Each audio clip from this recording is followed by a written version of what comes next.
কারণ ওই 2 যে আমরা তো মিডিয়াম ডিভাইস দিয়ে ডিজাইন করছি না, কিন্তু এখন মিডিয়াম 3 ডিভাইসই আমাদের ওই 700 ইয়ে থেকে শুরু হয়েছে, 68 থেকে শুরু হয়েছে।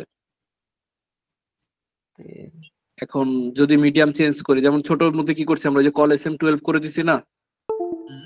তো আমাদের ডিপ গুলা দূরে দূরে চলে গেছে, স্পেস হয়ে গেছে, আর একটার উপর একটা উঠে নাই। এখন এখানে তো আমি চাইলে আবার আচ্ছা, MD2 লিখে পাশে MD4 করতে পারবো না, বা MD6 করতে পারবো না। 2 তো এই জন্য আমার আগে যে MDটা ছিল ওইটাকে আমরা কি করি, এক্সেল করে দিই। 3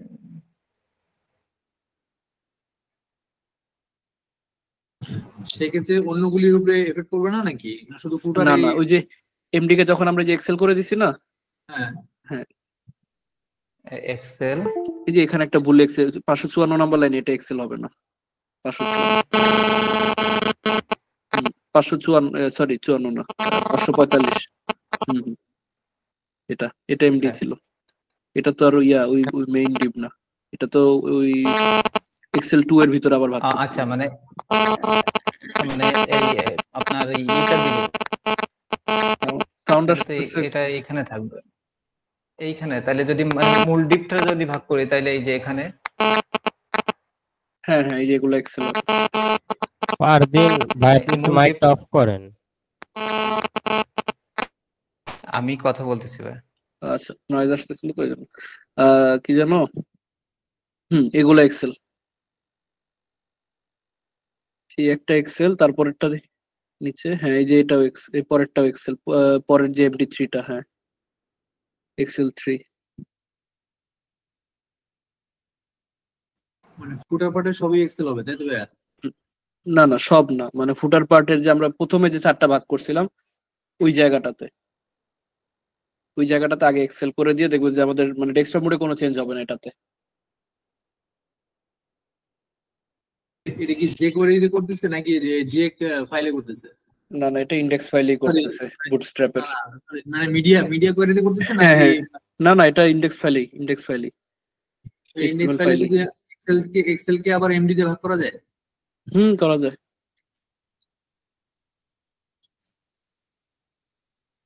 হ্যাঁ, এটাকে এক্সেল করে দেন।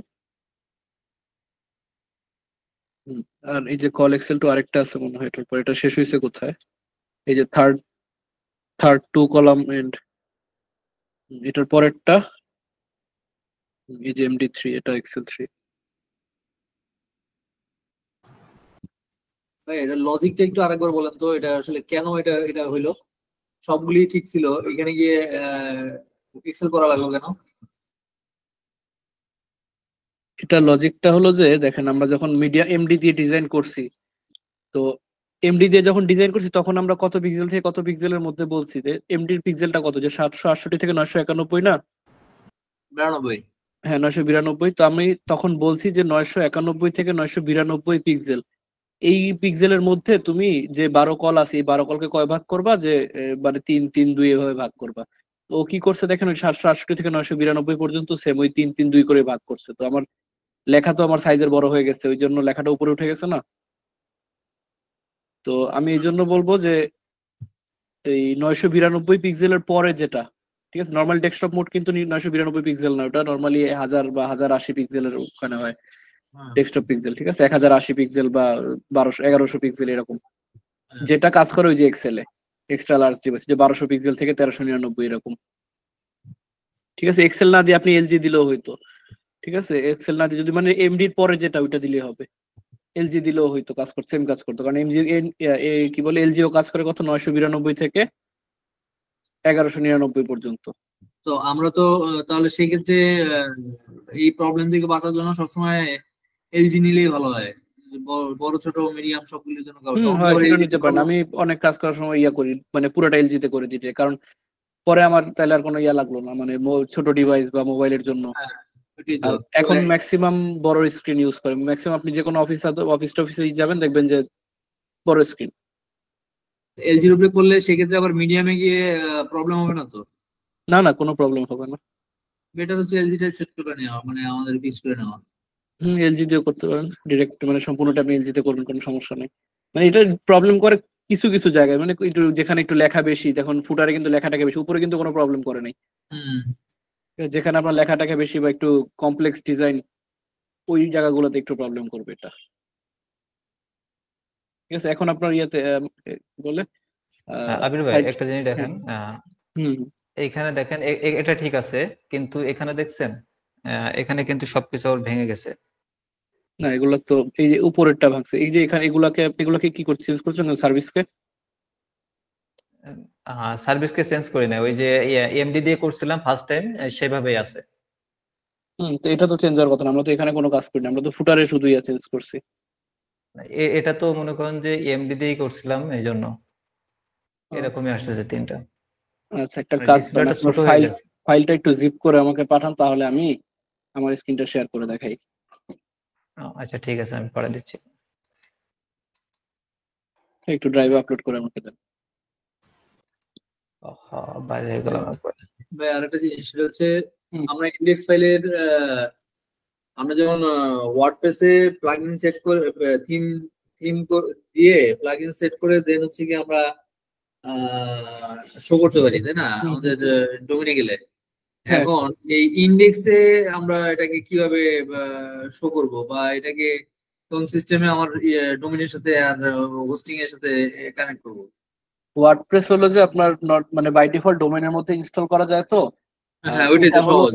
হ্যাঁ হ্যাঁ, এটা হলো ডাইরেক্ট ডোমেন ইনস্টল করা। এটার জন্য আমার যে হোস্টিং প্যানেলটা থাকে, ডোমেনের সাথে যে হোস্টিংটা থাকে, ওই হোস্টিং এর মধ্যে একটা স্টোরেজ দেয়া থাকে, মানে একটা ফাইল মানে ফোল্ডার দেয়া থাকে, ওটার নাম হলো পাবলিক এইচটিএমএল। হ্যাঁ, পাবলিক এইচটিএমএল ফোল্ডারের মধ্যে আমার এই সম্পূর্ণ ফোল্ডারটা জাস্ট আপলোড করে দিলেই সেম ওই ফোল্ডারও এটা শো করবে, মানে আমরা ওই ডোমেইনে গেলে ওই ফোল্ডারটাই মানে সে অ্যাক্সেস করতে পারবে। মানে পাবলিক ইয়ার ভিতরে পাবলিক আমরা যেমন এইচটিএমএল ফোল্ডারের মধ্যে এই ফাইলগুলা জাস্ট আপলোড করে দিলেই হবে। ওটা যেমন আমরা ওয়ার্ডপ্রেসে যেমন আমরা অ্যানালগ সিস্টেমে মানে ম্যানুয়াল সিস্টেমে যেমন ওয়ার্ডপ্রেস সেট করি, হুম হুম মানে এইচটিএমএল এর ভিতরে, হুম পাবলিক এইচটিএমএল এর ভিতরে যেমন ওয়ার্ডপ্রেস যখন সেট করতাম ম্যানুয়ালি ডাউনলোড করে, ওয়ার্ডপ্রেস ওআরজি থেকে ডাউনলোড করে ফাইলটা নিয়ে ওখানে গিয়ে এক্সপ্লোর ডাটাবেস করে তৈরি দিতাম। করে। হ্যাঁ, তো অটোমেটিক সব কাজ করতো। তো পাবলিকের এটার ভিতরে ভাই ঢুকে এখানে জাস্ট লিংকটা দিয়ে দিছি, দেখি। বেসিক্যালি জাস্ট জিপ ফাইলটা নিয়ে ওখানে বসিয়ে এটাকে ইয়ে করে এক্সপোর্ট করে দেবো, তাই তো? না না, ওয়ার্ডপ্রেস সাইট আবার এভাবে ইয়া হবে না, কারণ কি ওয়ার্ডপ্রেস সাইটে আবার মানে ডাটাবেসের একটা ইয়ে আছে। না না, আমি ওইটা বলতেছি না, আমি মানে ওয়ার্ডপ্রেসে যেমন আমি বলতেছি কি, ওয়ার্ডপ্রেসে তো আপনার ওয়ার্ডপ্রেস এর ফাইলটা ইনস্টল করলে অটোমেটিক সবকিছু ইয়া শুরু হয়ে যায়, রান করে। হুম হুম হুম। আপনি সেটাও তো আপনার সি প্যানেল থেকে গেলে এই এইচটিএমএল এর ভিতরে থাকে, পাবলিক এইচটিএমএল এর ভিতরে থাকে সব প্লাগইন হ্যাঁ প্লাগইন হ্যাঁ, আছে সব। ওটা হলো যে ডোমেইন থেকে অটোমেটিক চলে যায়, এজন্য আমরা দেখি না। আর এখানে হলো যে আমাদের ম্যানুয়ালি ওই হোস্টিং এর মধ্যে গিয়ে আপলোড করা লাগে। এটা কি ওই জিপ ফাইলটা, যেটা যে যে জিপ না না, ফাইলের জিপ ভিতরে ফাইল, সমস্ত জিপ ফাইল ফাইল না, থাকে? আমার জিপ ফাইল না। তো এই ভিতরের ফাইলগুলাকে মানে আলাদাভাবে আপলোড, আরেকটা করে কি জিপ ফাইল আপলোড করে, জিপ ফাইল আপলোড করে আমার ওই হোস্টিং এর মধ্যে এক্সট্রাক্ট করে দেয়, তাহলে আমার একটা একটা করে অনেক ফাইল আপলোড করা লাগবে না। আমি ওইটাই বলতেছি যে এটা আপনার ওই যখন ফোল্ডারটাকে আমরা পিসিতে বানাইলাম, এরপরে ফোল্ডারটাকে জিপ করে ওই জিপটা নিয়ে আপলোড করলা, এইচটিএমএল এ দিলে আপডেট হ্যাঁ, করে জিপ ফাইলটা ফালাই দিলে ওটা অটোমেটিক কাজ করার কথা। ফালানোর পর জিপ ফাইলটা আবার ওখানে এক্সট্রাক্ট করে দিতে হবে। হ্যাঁ, ওইটাই, মানে জিপ ফাইলটা নিয়ে স্টার্ট করে দিলে সব ফাইলগুলো লোড হয়ে গেল, হ্যাঁ দেন জিপ ফাইলটা ফেলে দিলাম, এরপরে হ্যাঁ, ওইটা জিপ রান ফাইলটা করবো। ফেলে দিলে হবে। তো সেখানে তো ওই যে সিএসএস এইচটিএমএল এই ফাইলগুলি থাকে, তাই না? হ্যাঁ সব মানে সেম, আমার এখানে যে ফোল্ডারের যে স্ট্রাকচারটা, এই সেম স্ট্রাকচারটা ওটার ওই ওই পাবলিক এইচটিএমএল ফোল্ডারের মধ্যে আমার তৈরি করে দিতে হবে। আচ্ছা, তো এটার যে কোনো মডিফিকেশন সব হচ্ছে গিয়ে ওই পাবলিকের ভিতরে ঢুকে দেন আবার কোনো কারেকশন টারেকশন এটা কিভাবে করবো আমরা? তখন আমাদের ওই ডোমেইনটা আমরা ইয়ের সাথে কানেক্ট করে রাখি, মানে আমাদের ওই গিটহাবের সাথে কানেক্ট করা থাকে ডোমেইনটা অনেক সময়। তো গিটহাবের সাথে যখন কানেক্ট করা থাকে তখন এখানে একটা অপশন থাকে যে সোর্স কন্ট্রোল, এখান থেকে ডিরেক্ট ইয়াতে পুশ করা যায়, গিটহাবে পুশ করা যায়। আচ্ছা, আমি আপনাদের এই ফাইলটা ইয়া করি, এটা একটু কাজ করে এটাকে আমরা ইয়া করে দেখবো না, লাইব্রেরি এটা একটু পুরো প্রসেসটা দেখা দিলে আমি তাহলে যতটুকু যেমন এই সেটটা আমি বেশিক্ষণ পারি লাগবে না, আমরা এটা একটু কাজ করে এটা লাইব্রেরি রেখা দেখবো। এটাকে সেটআপ করে দিলে আমি আমি আমার মানে জাস্ট এটা অনেকে কিন্তু জানে না যে জিনিসটা সেটআপ করাটা কিন্তু অনেকে জানে না। মানে এটা কিন্তু বারবার চেঞ্জ করা লাগে না, আমরা জাস্ট এই বিএস কোডে চেঞ্জ করে পুশ করে দিলেই চলে যায়। হ্যাঁ, এই প্রসেসটা একটু জানা দরকার একটু। আচ্ছা ঠিক আছে, যেটা করতেছিলাম দেখেন আমাদের এই যে 768 পিক্সেলের মধ্যে আমার স্ক্রিন দেখা যেতেছে তো? জি দেখা যাচ্ছে। হুম, তো এই যে 768 থেকে এখানে এই যে এগুলা ছোট হয়ে গেছে, এগুলা তাহলে কেন ছোট হইলো? এই যে সার্ভিস মেইনের মধ্যে একটা বিশাল মার্জিন দেয়া আছে।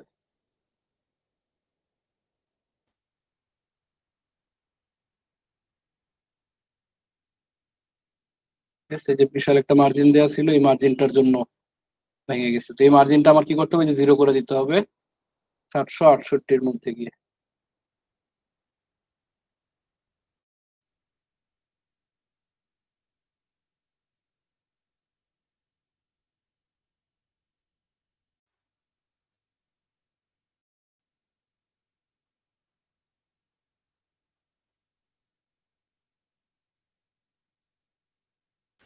হুম, আর এই সার্ভিস পার্টে মার্জিন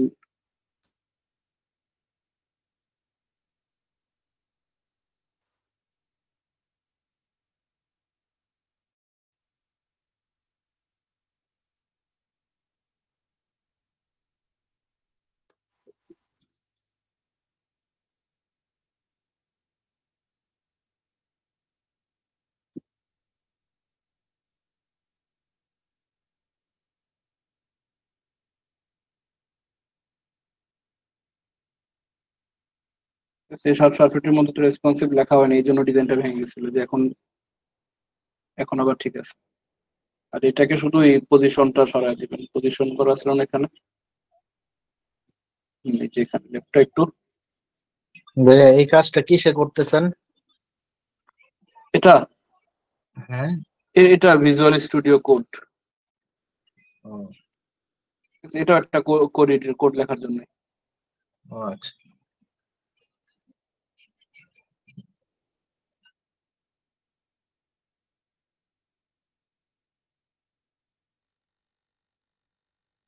আচ্ছা, এই যে এগুলো যে এলজি করা হয়েছিল, এখন কিন্তু আমার এই যে লার্জ ডিভাইস, এখন আমার ডিভাইসের উইথ কতটুকু আছে এখানে, এই যে 1365।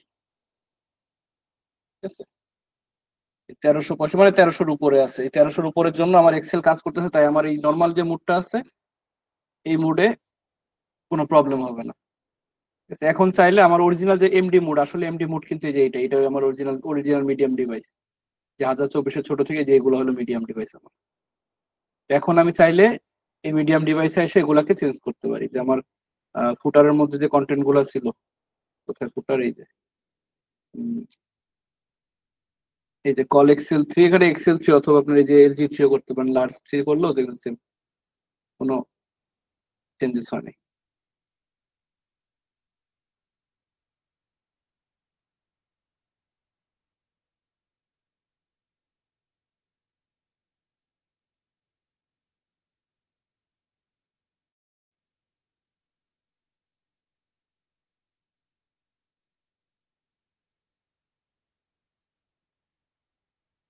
এখানে কি কল কম ধরা আছে? এই জায়গায় একটা গ্যাপ গ্যাপ রয়ে গেছে যে, এই 3, এই 3।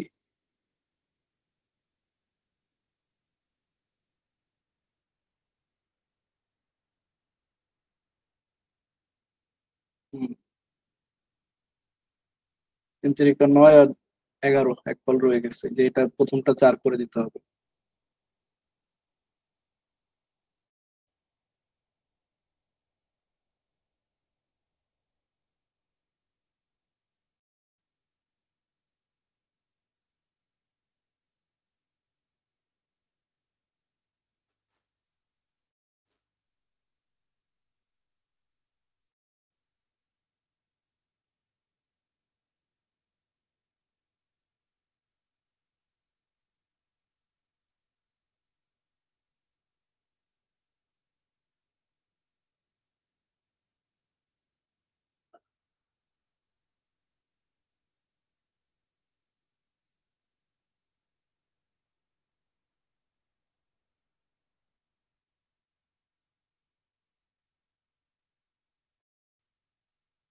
এখন এটাকে আপনি মিডিয়াম ডিভাইস চাই না, দুটো দুটো করে দিতে পারেন। যে এখানে আহ এই যে LG 3, এখানে বলে দিলেন যে কল LG 3, কল MD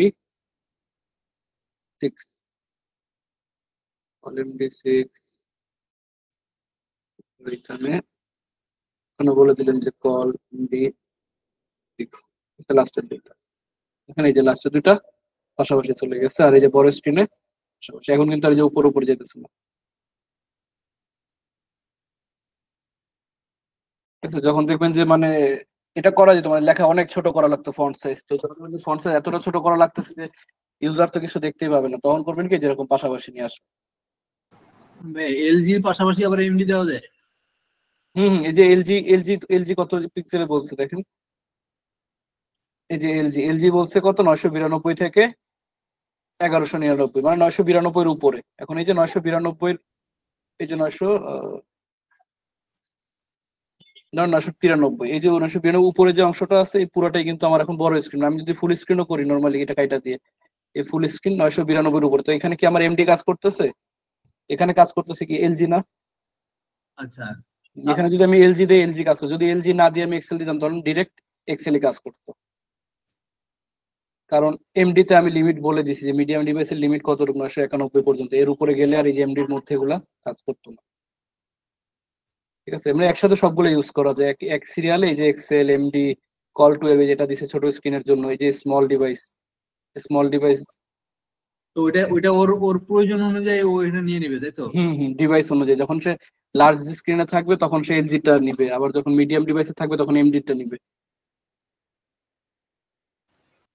এই মিডিয়া করে ঠিক করতে হয় নাকি শুধু ইন্ডেক্স ফাইলে দিলেই হবে? শুধু ইন্ডেক্স ফাইলে দিলে হয়, এটা বুটস্ট্র্যাপে ডিফল্ট একটা মানে ডিক্লেয়ার করা থাকে যে এমডি ডিভাইসের জন্য এক্সেল ডিভাইসের, যে বুটস্ট্র্যাপে যেমন বুটস্ট্র্যাপ না সরি ওয়ার্ডপ্রেসে যেমন 3টা মোড করা থাকে না, হ্যাঁ।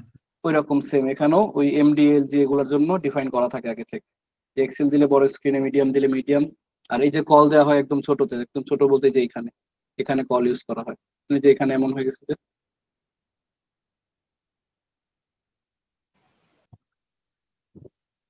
এই যে রো এর মধ্যে দুইটা ভাগ করা ছিল না, কল এমডি 2, এই যে কল 4 আর কল 8, 4 আর 8 ভাগ হয়ে গেছে। আমি দেখছি ভাই কল ইউজ করলে ছোট বড় সবগুলো ইউজ করা যায়।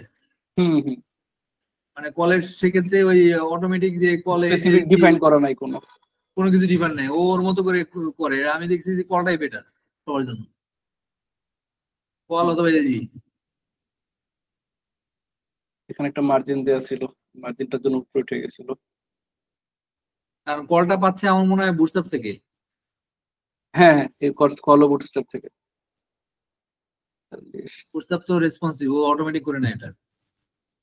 হুম ঠিক আছে, যে এখন মিডিয়াম ডিভাইসে লেখা উপরে যেতেছে না। আর এখানেও যে এই দুটাকে যখন পাশাপাশি আছে, এখন এটা চাইলে নিচেও রাখতে পারেন, অথবা এটাও সেম। এখানে আপনি যদি এই যে এক্সেল আছে, এক্সেলের পাশে সরি এক্সেল না এলজি, এক্সেলের পাশে যদি এমডি দেন তাও পাশাপাশি চলে যাবে। কন্ট্যাক্ট আছে না, এই যে কন্ট্যাক্ট আছে এটা যদি দেন যে কল এমডি 6, আর এটার উপরেরটা যে এখানে বলে দিলেন যে কল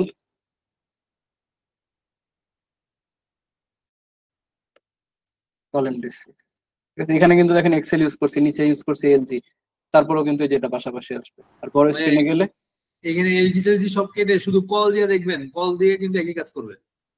না, শুধু কল দিলে একই কাজ করবে, তখন আবার প্রবলেম করবে কি, আমার তো চেঞ্জ করা লাগবে, কারণ এখন আমি রাখছি কয়টা, দুটা না। হ্যাঁ আবার এই যে এই মোডে কয়টা রাখছি, একটা করে না। হ্যাঁ। তো যখন শুধু কল দিব তখন তো আমার সব মোডেই আমার একটাই থাকবে ফিক্স, এটা তুমি চেঞ্জ করতে পারো। এখন তো আমি চেঞ্জ করতে পারতাম, যেমন এখানে এস এম এর মধ্যে। কলের ভিতরে তো আপনি ভাগ করে দিচ্ছেন, কল 2, কল 3 বা কল 4। সে ওই ওটা যে কোনো একটা মোডের জন্য কাজ করে। ঠিক আছে, কারণ এই যে এখন আমার এখানে কল কত করে আছে, এখানে কল 6 করে আছে, এখানে 12 হয়ে গেছে না অটোমেটিক। 12 হয়ে গেছে, হ্যাঁ। আবার এখানে গেলে আমার যে 6 করে হয়ে গেছে। এটা চেঞ্জ করার জন্য শুধু কলটা ইউজ করা ভালো, এই জন্য শুধু এই যে ছোটর ক্ষেত্রে, মানে এটার ক্ষেত্রে একদম ছোট যেটা, এছাড়া বাকি টাইমে এগুলা ডিফাইন করে দেওয়া ভালো। সেটা এখন আর কোনো প্রবলেম হচ্ছে না।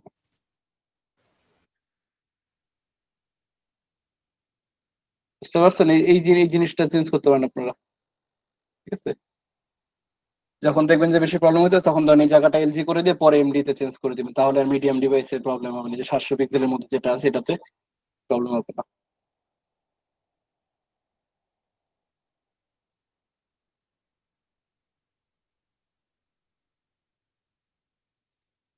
ঠিক আছে, আর এখন তাহলে আমরা এটাকে ইয়েতে আপলোড করি একটু, সেটাকে একটু লাইভ করি। এটার প্রবলেম বুঝতে পারছেন এটা? জি, বুঝতে পারছি।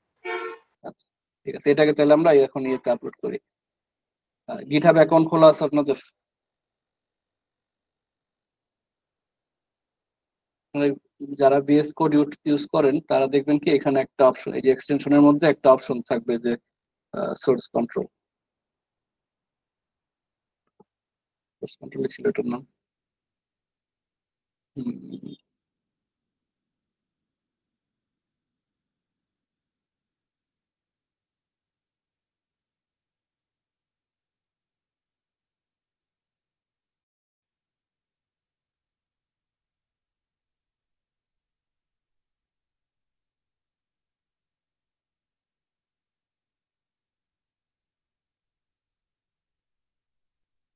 এই সোর্স কন্ট্রোলের মধ্যে দেখবেন যে একটা অপশন থাকবে ইনিশিয়াল রিপোজিটরি, একটা হলো যে পাবলিশ টু গিটহাব। ঠিক আছে, ধরেন আপনার গিটহাবে কোনো রিপোজিটরি খোলা নাই, নর্মালি গিটহাবে গেলে গিটহাব লগ ইন করে নেবেন আগে।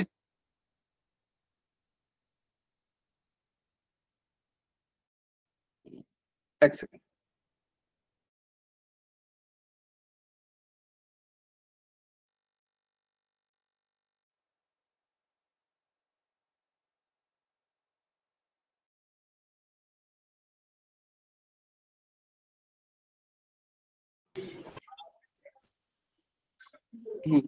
গিটহাবটা এখানে মানে github.com এ গিয়ে একটা অ্যাকাউন্ট খুলে গিটহাব লগ ইন করে নেবেন। github.com অ্যাকাউন্ট খুলে গিটহাবে লগ ইন করবেন। নর্মালি আপনার নাম ঠিকানা ইয়ে দিলে ঠিকানা লাগবে না, মানে নাম ইমেল দিয়ে নর্মালি ফেসবুক অ্যাকাউন্ট যেভাবে খুললে ওইভাবে অ্যাকাউন্ট খুলে নেবেন গিটহাবে। গিটহাবে অ্যাকাউন্ট খোলার পর দেখবেন এখানে সোর্স কন্ট্রোল অপশন থাকবে যে পাবলিশ টু গিটহাব। তো এই যে আমার ফাইলটা এখানে, ঠিক আছে, এই এই যে ফোল্ডার সম্পূর্ণটা আমার গিটহাবে ওপেন করে নিলাম। ঠিক আছে, আমার নর্মালি যে ফোল্ডারের স্ট্রাকচার পুরোটা গিটহাবে ওপেন করে নিলাম। এই অবস্থায় আমার ইন্ডেক্স ফাইলে রেখে যে এখানে সোর্স কন্ট্রোল থেকে পাবলিশ টু গিটহাব। ভাইয়া একটু আরেকবার ব্যাকে যান, একটু বুঝতে পারিনি এখানে। হ্যাঁ, এখানে তেমন কিছু করিনি, শুধু আমার যে গিটহাবে অ্যাকাউন্ট খুলে লগ ইন করে রাখতে হবে, এটা দেখে নাও। আচ্ছা, গিটহাব হ্যাঁ? অ্যাকাউন্ট খুলে গিটহাবটা লগ ইন করবেন। গিটহাব লগ ইন করার পর অনেকে এখান থেকেও রিপোজিটরি ক্রিয়েট করে। রিপোজিটরি মানে আমার যে একটা স্টোরেজ ফাইলটা রাখার জন্য গিটহাবের মধ্যে যে ফোল্ডারটা, এখান থেকে অনেকে ক্রিয়েট করে, আবার বিএস কোড থেকে ডিরেক্ট ইয়ে করা যায়। ঠিক আছে, সোর্স কন্ট্রোল থেকে পাবলিশ টু গিটহাব দিলে দেখেন আপনাকে দুইটা অপশন দেখাবে, হ্যাঁ, একটা হলো প্রাইভেট রিপোজিটরি আর একটা পাবলিক রিপোজিটরি। প্রাইভেট রিপোজিটরি কি, যে আপনি কোড প্রাইভেট রাখার জন্য আর কি, যে এই কোডটা অন্য কেউ দেখতে পারবে না বা নিতে পারবে না। আরেকটা হলো যে পাবলিক রিপোজিটরি হলে কি করে, মানুষ আপনার মানে যে কেউ আপনার কোড জিপ ফাইল করে ডাউনলোড করে নিতে পারে। ঠিক আছে, ওপেন সোর্স থেকে যদি থাকে যে হ্যাঁ এটা সবার জন্য উন্মুক্ত, তখন পাবলিক রিপোজিটরি থাকে। কিন্তু আমরা এটার একটা যে কোনো নাম দিলাম, যে বিটলস দিয়ে লিখলাম যে অ্যাডভান্স ওয়েব ডেভেলপমেন্ট AWD দিয়ে একটা পাবলিক রিপোজিটরি খুললাম। ঠিক আছে, কি কি ফাইল আছে সে দেখাইতেছে এখানে, যেটা ইন্ডেক্স ফাইল আছে, CSS ফোল্ডার আছে, এগুলো আছে। এটা কি এই এই এই ইয়াতে বিএস কোডের ভিতরে যে ফাইলগুলি আছে সেগুলি শো করতেছে? হ্যাঁ হ্যাঁ, মানে আমার এই যে এই ফোল্ডারের মধ্যে যে ফাইল আছে। আচ্ছা আচ্ছা, হ্যাঁ। ঠিক আছে, কোথায় গেল, পাবলিক রিপোজিটরি খুললে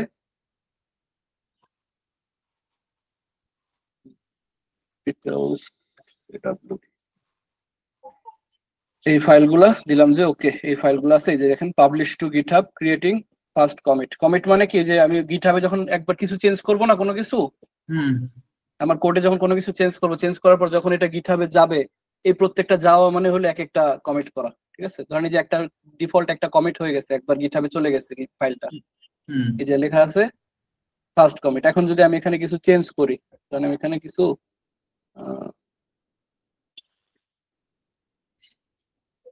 আচ্ছা, ওই ফাইলটা বিএস কোডে চেঞ্জ করলে অটোমেটিক ওখানে গিয়ে চেঞ্জ হবে? যেমন আমি দেখেন এই পি ট্যাগটা এখান থেকে এখানে আনছি না, হ্যাঁ। এখন এখানে দেখাইতেছে চেঞ্জেস, কি কি চেঞ্জ হয়েছে, এই যে এই index.html আর এখানে এই যে এরকম শো করবে কি কি চেঞ্জ হয়েছে। এখানে চেঞ্জ হয়েছে যে চেঞ্জ লাইন, মানে এই লাইনটা চেঞ্জ হয়েছে। তো যারা মানে বড় বড় প্রজেক্ট গুলা করে, মানে কয়েকজন ডেভেলপার মিলে করে, তখন কমিট করার আগে তো আপনাকে অবশ্যই উল্লেখ করে দিতে হবে যে আমি কি চেঞ্জ করছি, না তো আরেকজন বুঝবে না যে ভাই উনি কি না কি চেঞ্জ করছে, কোন না কোন ফাইলে কি করছে। এগুলো অনেকে বলে দেয়, কমিট করার সময় বলে দেয় যে মানে পি ট্যাগ চেঞ্জ, বা আপনি কি চেঞ্জ করছেন, কোন ফাইল চেঞ্জ করছেন ইত্যাদি লিখে কমিট করলেন, ডেট কমিট দিয়ে দেয় করার না? পর হ্যাঁ ডেটও তো মনে হয় দিয়ে দেয়। না ডেট অটোমেটিক আপনার গিটহাবে চলে যাবে যে কখন কখন কমিট করা হয়েছে।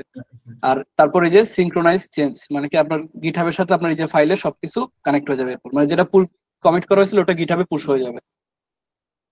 ঠিক আছে, গিটহাবে চলে গেছে। আমি কিন্তু গিটহাবে কিছু করি না, এখন যখন গিটহাবে যাব তার মানে আমি এই যে বিএস কোডের ভিতরে কিছু চেঞ্জ করলাম, চেঞ্জ করে আমি যখনই ওই পাবলিক হুম কি হুম করলাম, ওটার সিনক্রোনাইজ সাথে কানেক্ট করলাম। হয়েছে। হ্যাঁ এখন আর কিছু করে না, এখন থেকে আমরা শুধুমাত্র যখন কোনো কিছু চেঞ্জ করলে জানি এখানে নতুন একটা কিছু কমেন্ট টেস্ট করার জন্য একটা কমেন্ট লিখলাম, কোনো হ্যাঁ একটা কমেন্ট লিখে হ্যাঁ, কমেন্ট তো আসলো না বা পি দিয়ে কমেন্ট দেন, যে কোনো একটা পি বা একটা ট্যাগ দিয়ে ওটা কমেন্ট দিয়ে দেন, তাহলে ফুটারের লাস্টে একটা পি ট্যাগ দিয়ে রাখি বা এই যে ডিটেলসটাকে হুম পাশে লিখলাম AWD। হুম।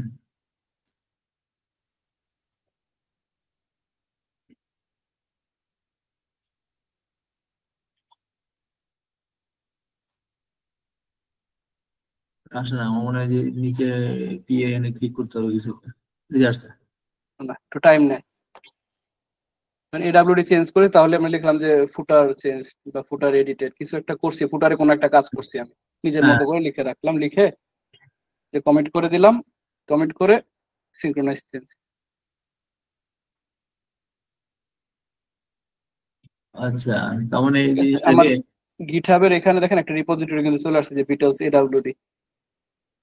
ঠিক আছে, ওই যে আমরা প্রথমে পাবলিক রিপোজিটরি যে নামটা দিছিলাম ওই নামটা যখন যাব এই যে আমার পুরো ফাইল এখানে চলে আসছে। আর এই যে ইন্ডেক্স ফাইলের একদম শেষে যখন যাব এই যে AWD লেখা চলে আসছে। এখন যদি আবার AWD লেখাটা আমরা এখানে কাইটা দিই, AWD টা কাইটা দিলাম, কাইটা দাঁড়ান, ইয়ে আসুক যখন সেভ করবো এই যে কোনো একটা চেঞ্জ হয়েছে, তো ফুটার চেঞ্জ। তার মানে আমরা শর্টকাট থেকে ভিএস কোডটা ওপেন করে দেন আমরা ওখানে হুম। কানেক্ট করে দিলাম, প্রাইভেট একটা ইয়ে করলাম, ফোল্ডার করলাম, ফোল্ডারের ভিতরে কি করলাম আমরা ভাইয়া? এখানে ঠিক আছে পাবলিক ফোল্ডার করছি। আচ্ছা এই যে হ্যাঁ চেঞ্জ তারপরে করে কমেন্ট করেছি, এখন যখন এখানে রিলোড দিবেন এই যে AWD টা আচ্ছা চলে গেছে। এখন এই জিনিসটা আপনি আবার নেটলিফাইতে কানেক্ট করবেন। নেটলিফাইতে গেলে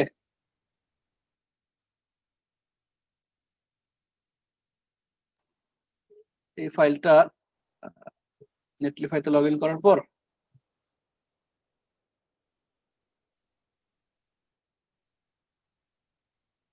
নেটলিফাইয়ের মধ্যে দেখবেন আপনার এখানে ইয়ে আছে কি বলে এই যে add new site. Add new site এখান থেকে দেখবেন import existing project from GitHub. যখন ফার্স্ট টাইম কানেক্ট করবেন তখন এখান থেকে আপনার গিটহাবের ইউজার নেম পাসওয়ার্ড চাইতে পারে। ঠিক আছে, গিটহাবটা কানেক্ট করার জন্য আমার যেহেতু অলরেডি কানেক্ট করা আছে, যে অথরাইজ করা আছে, তো এখানে আমার গিটহাবের যে ইয়াগুলো আছে মানে যে রিপোজিটরি গুলো আছে এগুলো ডিরেক্ট শো করবে, যেটা 1 মিনিট আগে ইয়া করা হয়েছে, এডিট করা হয়েছে। এটা যখন ক্লিক করবেন আপনার টিমের নামটা কিছু একটা যেখানে সাইটের নাম দিবেন, আপনার ইউআরএল কি হবে, দিলাম যে Beatles dot Beatles Beatles AWD Beatles AWD এটা আছে অ্যাভেলেবল। আর তেমন কিছু লাগে না, টেস্ট করার জন্য এটাই চলে যে ডিপ্লয় বিটলস এডব্লিউডি।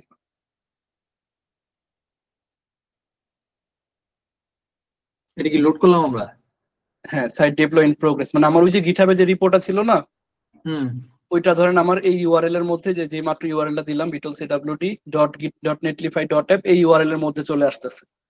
এটা একটু টাইম নেয়, এই যে চলে আসছে। ঠিক আছে, এই আচ্ছা, ইউআরএল ওটা তার মানে আমার গিটহাবেও রয়েছে, নেটলিতেও রয়েছে নাকি ব্যাপারটা এরকম? দুই হ্যাঁ জায়গায় আছে? গিটহাব যদি আপনি কাউকে দেন আপনি তো মানে কি করবেন, মানে ধরেন ক্লায়েন্টকে দিলেন, ক্লায়েন্ট সুন্দর মতো আপনার কোডটা জিপ করে ডাউনলোড করে নিয়ে চলে গেল। হ্যাঁ ঠিক আছে, তো ধরেন এই যে নেটলিফাইতে করে আমরা এখন দিলাম, এই যে ক্লায়েন্টকে ধরেন আমরা এটা দিব যে ক্লায়েন্ট কাজ চলতেছে, ক্লায়েন্ট দেখবে যে হ্যাঁ কাজ কি কি কি কাজ চলতেছে। এখান থেকে যদি আমরা কোনো কিছু চেঞ্জও করি, ধরেন এই যে এখন কিন্তু সাইটটা লাইভ আছে, ইউআরএল আপনারা চাইলে আপনারা ঢুকতে দেখতে পারেন। হ্যাঁ। আচ্ছা, ঠিক আছে। এইটা করবো কেন আমরা, এই দুই জায়গায় রাখবো কেন? ওই যে কারণ নেটলিফাই থেকে তো সে আমার কোড নিতে পারতেছে না, ও আমি কি তাকে গিটহাব নেটলিফাই? দিই সে তো আমার কোড নিয়ে যাবে। ও আচ্ছা আচ্ছা, মানে পেমেন্ট দিলো দেন আমি রিলিজ করে দিলাম, ব্যাপারটা এরকম? হ্যাঁ, এরপর আপনি তাকে জিপ ফাইল দিয়ে দিলেন যে ভাই নেন, তবে এরপর আপনি যদি রিপোর্ট করেন। প্রাইভেট করে দেওয়া হয়, হ্যাঁ, প্রাইভেট করে দেওয়া হলে অনেক সময় আবার ইয়া আসতে চায় না, মানে ডেলিভারিতে আসতে চায় না। ইউআরএল আসে না। আসবে, আমি আসলে ট্রাই করিনি, এখন দেখতে হবে, ট্রাই করে আপনি ট্রাই করে দেখেন তো। ঠিক আছে। আচ্ছা ভাই, আরেকটা জিনিস, আমার ওই যে গিটহাবের সাইটটা একটু সমস্যা আছে, এটা আমি আসলে বুঝতেছি না কিভাবে ঠিক করব, তো একটু যদি দেখে দিতেন। গিটহাব আসলে একটা পিসিতে একটা ইয়া হয়, মানে একটা পিসিতে একটা ইউজার ডাউনলোড করে ইউজ করলে একটা ইউজার লগ ইন হয়। স্যার দেখতেছি, দাঁড়ান। তো এই যে সাইটটা যখন এখন লাইভ আছে, এই ইউআরএলটা সাইট লাইভ থাকা অবস্থায়, কারণ এখন আমরা মানে ফুটারের মধ্যে কিছু চেঞ্জ করলাম বা কোনো জায়গায় চেঞ্জ করলাম, যে এডব্লিউডি 2401, এই 2401 লিখে সেভ করার পর যেখান থেকে শুধু কোনো কিছু লিখি নাই যে কমিট মেসেজে, ফুটার 3 কমিট করে সিনক্রোনাইজ চেঞ্জ।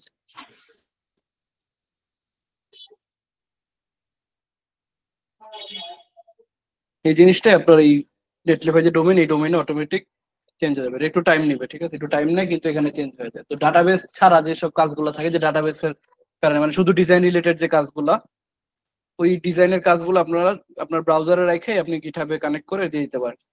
তাহলে আর মনে করেন যে ক্লায়েন্ট আপনাকে বারবার জিজ্ঞেস শুনে কতটুকু হয়েছে দেখি, স্ক্রিনশট দেন কতটুকু হয়েছে, কিভাবে হইতেছে, কি করতেছেন, আপনি ওনাকে ডিরেক্ট লিঙ্ক দিয়ে দিলে উনি ওনার পিসিতে বসে বসে যখন হচ্ছে দেখলো যে কি কি আপডেট হইতেছে, আপনি এটা আবার, হ্যাঁ এই যে চেঞ্জ হয়ে গেছে এখানে। আর এটা কিন্তু ওই যে বারবার পুশ হয় না, মানে একটু পরপর পুশ হয় না, এটা পুশ হয় ধরেন আপনি কোনো কিছু মেজর কিছু চেঞ্জ করে, ধরেন দিনে একবার দুইবার তিনবার এরকম। এমন না যে গিটহাব না না, এই যে পুশ করলাম না, যেমন আমরা তো টেস্ট পারপাসে একবার যে টানা কমিট করতেছি শুধু, তো এটা এতবার করে না, এটা করে যখন দিনে একবার দুইবার করে কমিট করে, ঠিক আছে, এতবার কমিট করে না। শুধু ওই যে ক্লায়েন্টকে দিলে ক্লায়েন্টই দেখতে পারবে নাকি উনি যাকে দিবে সবাই দেখতে পারবে? বুঝলাম না। মানে এই যে যে লিঙ্কটার কথা বললেন, হ্যাঁ ক্লায়েন্টকে হ্যাঁ, দিলে ক্লায়েন্টই দেখতে পারবে নাকি সবাই দেখতে পারবে ওই লিঙ্কে সবাই ক্লিক দেখতে করলে? পারবে এই লিঙ্ক থেকে, যে আমি লিঙ্কটা মিটে চ্যাটে দিচ্ছি, দেখেন আপনারা ঢুকে দেখলাম যে এই ফুটার চেঞ্জ হয়েছে। ওয়েবসাইট লিঙ্কের মতোই, ওয়েবসাইট হ্যাঁ লিঙ্কের মতোই। হ্যাঁ হ্যাঁ, আচ্ছা আচ্ছা। মানে যে অনেকে বলে না যে প্রথম দিকে এর সাথে পোর্টফোলিও সাইট লাগবে, এই জন্য ডোমেন হোস্টিং ইয়ে করতে লাগে, তো বললাম যে ডোমেন হোস্টিং তখন দরকার হয় না, আপনারা এইভাবে রাখা দেন না, রেখে এই লিঙ্কটা দিয়ে দেন যে কোনো জায়গায় অ্যাপ্লাই করতে গেলে ডোমেনের মতোই কাজ করবে এটা। ডোমেনের মতোই কাজ করে। ওনাদের লাভ হলো যে ওনাদের একটু মার্কেটিং আছে হ্যাঁ, নামের পাশে, এটাতে তো আমাদের কোনো প্রবলেম হইতেছে না তখন। আর আমার একটা কথা ছিল আর কি স্যার। স্যার বলেন।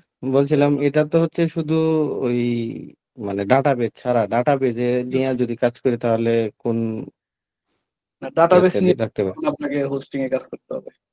ভাই এটা কি ওয়ার্ডপ্রেসের লিংকও এটা কি শেয়ার করা যাবে এভাবে? না, ওয়ার্ডপ্রেসেও তো আমাদের ডাটাবেস আছে, এখানে শুধুমাত্র এই টাইপের ডিজাইন ফাইল গুলা শেয়ার করতে পারবেন, যেগুলা কম চেঞ্জ হয় খুব। যেমন যে পোর্টফোলিও সাইট তো আপনার ডেইলি ডেইলি চেঞ্জ হয় না, গত বছরে একবার দুইবার কোনো কিছু অ্যাড করলেন বা রিমুভ করলেন তখন।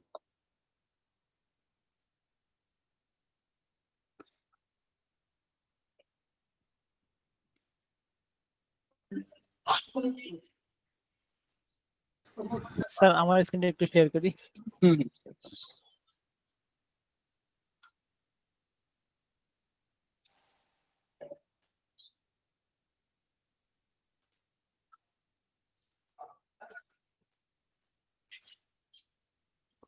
ভাইয়া এখান থেকে না থাকলেও আপনার হেল্প চাইলে মাঝে মাঝে হেল্প করবেন না ভাইয়া? অবশ্যই আমি চেষ্টা করবো যতটুকু সম্ভব। এবং ব্যাপার হচ্ছে আপনারা তো ব্যস্ত মানুষ, সমস্যা হচ্ছে ওই জায়গায়, কারণ আমাদের নতুন যারা অবস্থায় তাদের মোটামুটি আসলে অনেকবার অনেকগুলা আমার ইয়ে মানে থাকে তো, এই যে জিয়াউল হক সাহেব উনি আমাকে মেসেজ দিয়েছিল কয়েকদিন, আমি খেয়াল করছি কিন্তু আমি আসলে ইয়ে করতে পারছি, রেসপন্স করতে পারছি। এটাই সমস্যা, আমাদের একটু গাইড দিলে হয়তো পারি, কিন্তু ওই গাইডটা দিবে কে? পারার পরে তো না হয় আর ডিস্টার্ব না করি। সমস্যা নেই, আপনার যে কোনো সময় মেসেজ দিয়ে রাখেন, আমরা ফ্রি হইলেই করবো। স্যার আমি এই 375 রেখে কাজ করছি, কিন্তু এই যে যখন বড় করি তখন ওই যে এখানে এগুলো সব ভেঙে যায়, এই সব ভেঙে যায়। আবার যখন এই 575 পরে গেছি তখন এই সাইটে আবার ফাঁকা জায়গা হয়ে গেছে। এখানে কিছু কিছু জিনিস আছে কি, যখন ওই যে পজিশনের ভিতরে যখন লেফট, পজিশনের মধ্যে যখন রাইট, তারপর মার্জিন লেফট, মার্জিন রাইট, এগুলাতে কি পিক্সেল ইউজ করছেন? জি জি। এই জন্য এই প্রবলেমটা হয়, ঠিক আছে? মানে মার্জিন রাইট, প্যাডিং রাইট, তারপর পজিশনের মধ্যে লিখে না যে লেফট এত রাইট এত, ওইগুলাতে চেষ্টা করবেন পার্সেন্টেজ ইউজ করতে, তাহলে সুবিধা হয়। কারণ ধরেন আমার ডিভাইসের উইথ যতটুকু হোক, আমি বলে দিলাম যে 50%, এবার ডিভাইসের উইথ যতটুকু হোক সে কিন্তু 50%ই থাকবে, কিন্তু আমি যদি 50%-এর জায়গায় বলে দিই যে 50 পিক্সেল, তখন কিন্তু আর সে মাঝখানে থাকবে না, 50 পিক্সেল জায়গা নিয়ে সরে যাবে। এগুলাতে মানে পার্সেন্টেজ এই যে হ্যাঁ হ্যাঁ, এই যে এগুলা, এই যে মার্জিন লেফট 144 পিক্সেল, তারপরে লেফট 102 পিক্সেল, লেফট 118 পিক্সেল, এগুলা চেষ্টা করবেন কি যে মার্জিন পার্সেন্টেজ ইউজ করা, পার্সেন্টেজ। পার্সেন্টেজ। আর এই ফাঁকটা কেন আসতেছে স্যার? এই ফাঁকটা আসতে দেখেন ওই যে আপনার অ্যাবাউট আছে, নিচে যে একটা ইমেজ আছে না ছোট আন্ডারলাইনটা, জি জি। ওই আন্ডারলাইন দেখেন একবারে বাইরে চলে গেছে, এই আন্ডারলাইনটাকে ধরে ধরে ধরে এটা লেফটটা কমান, দেখেন সাইডটা জায়গাটা কমে যাবে।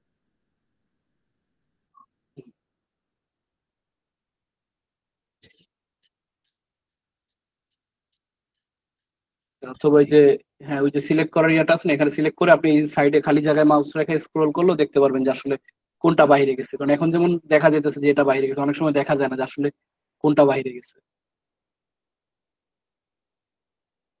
নিচে মনে হয় আরো আছে এই কারণে নাকি? এই যে এখন এই যে এই জিনিসগুলো, এই কোনো কিছু যখন পিক্সেলে বলে দিবেন যে এত, মানে ধরেন 400 পিক্সেল বলেন, এখন আমার ডিভাইসের উইথ হলো 320 পিক্সেল, আমি যদি বলি লেফট 400 পিক্সেল, তখন ওই 100 পিক্সেল এক্সট্রা সে বাইরে ঠিকই যাবে, যায় ওইটাই একটা গ্যাপ চলে আসবে এখানে 100 পিক্সেলে। আচ্ছা। এই জন্য এগুলোতে পার্সেন্টেজ ইউজ করা, যখন পার্সেন্টেজ ইউজ করলে এটা যতক্ষণ 100%-এর বেশি আপনি দিবেন না, ততক্ষণ মনে করেন যে আপনার সবকিছু আমার ডিসপ্লের মধ্যেই আছে, আগে হোক পিছনে হোক কিন্তু ডিসপ্লের মধ্যে আছে এরকম মনে হবে।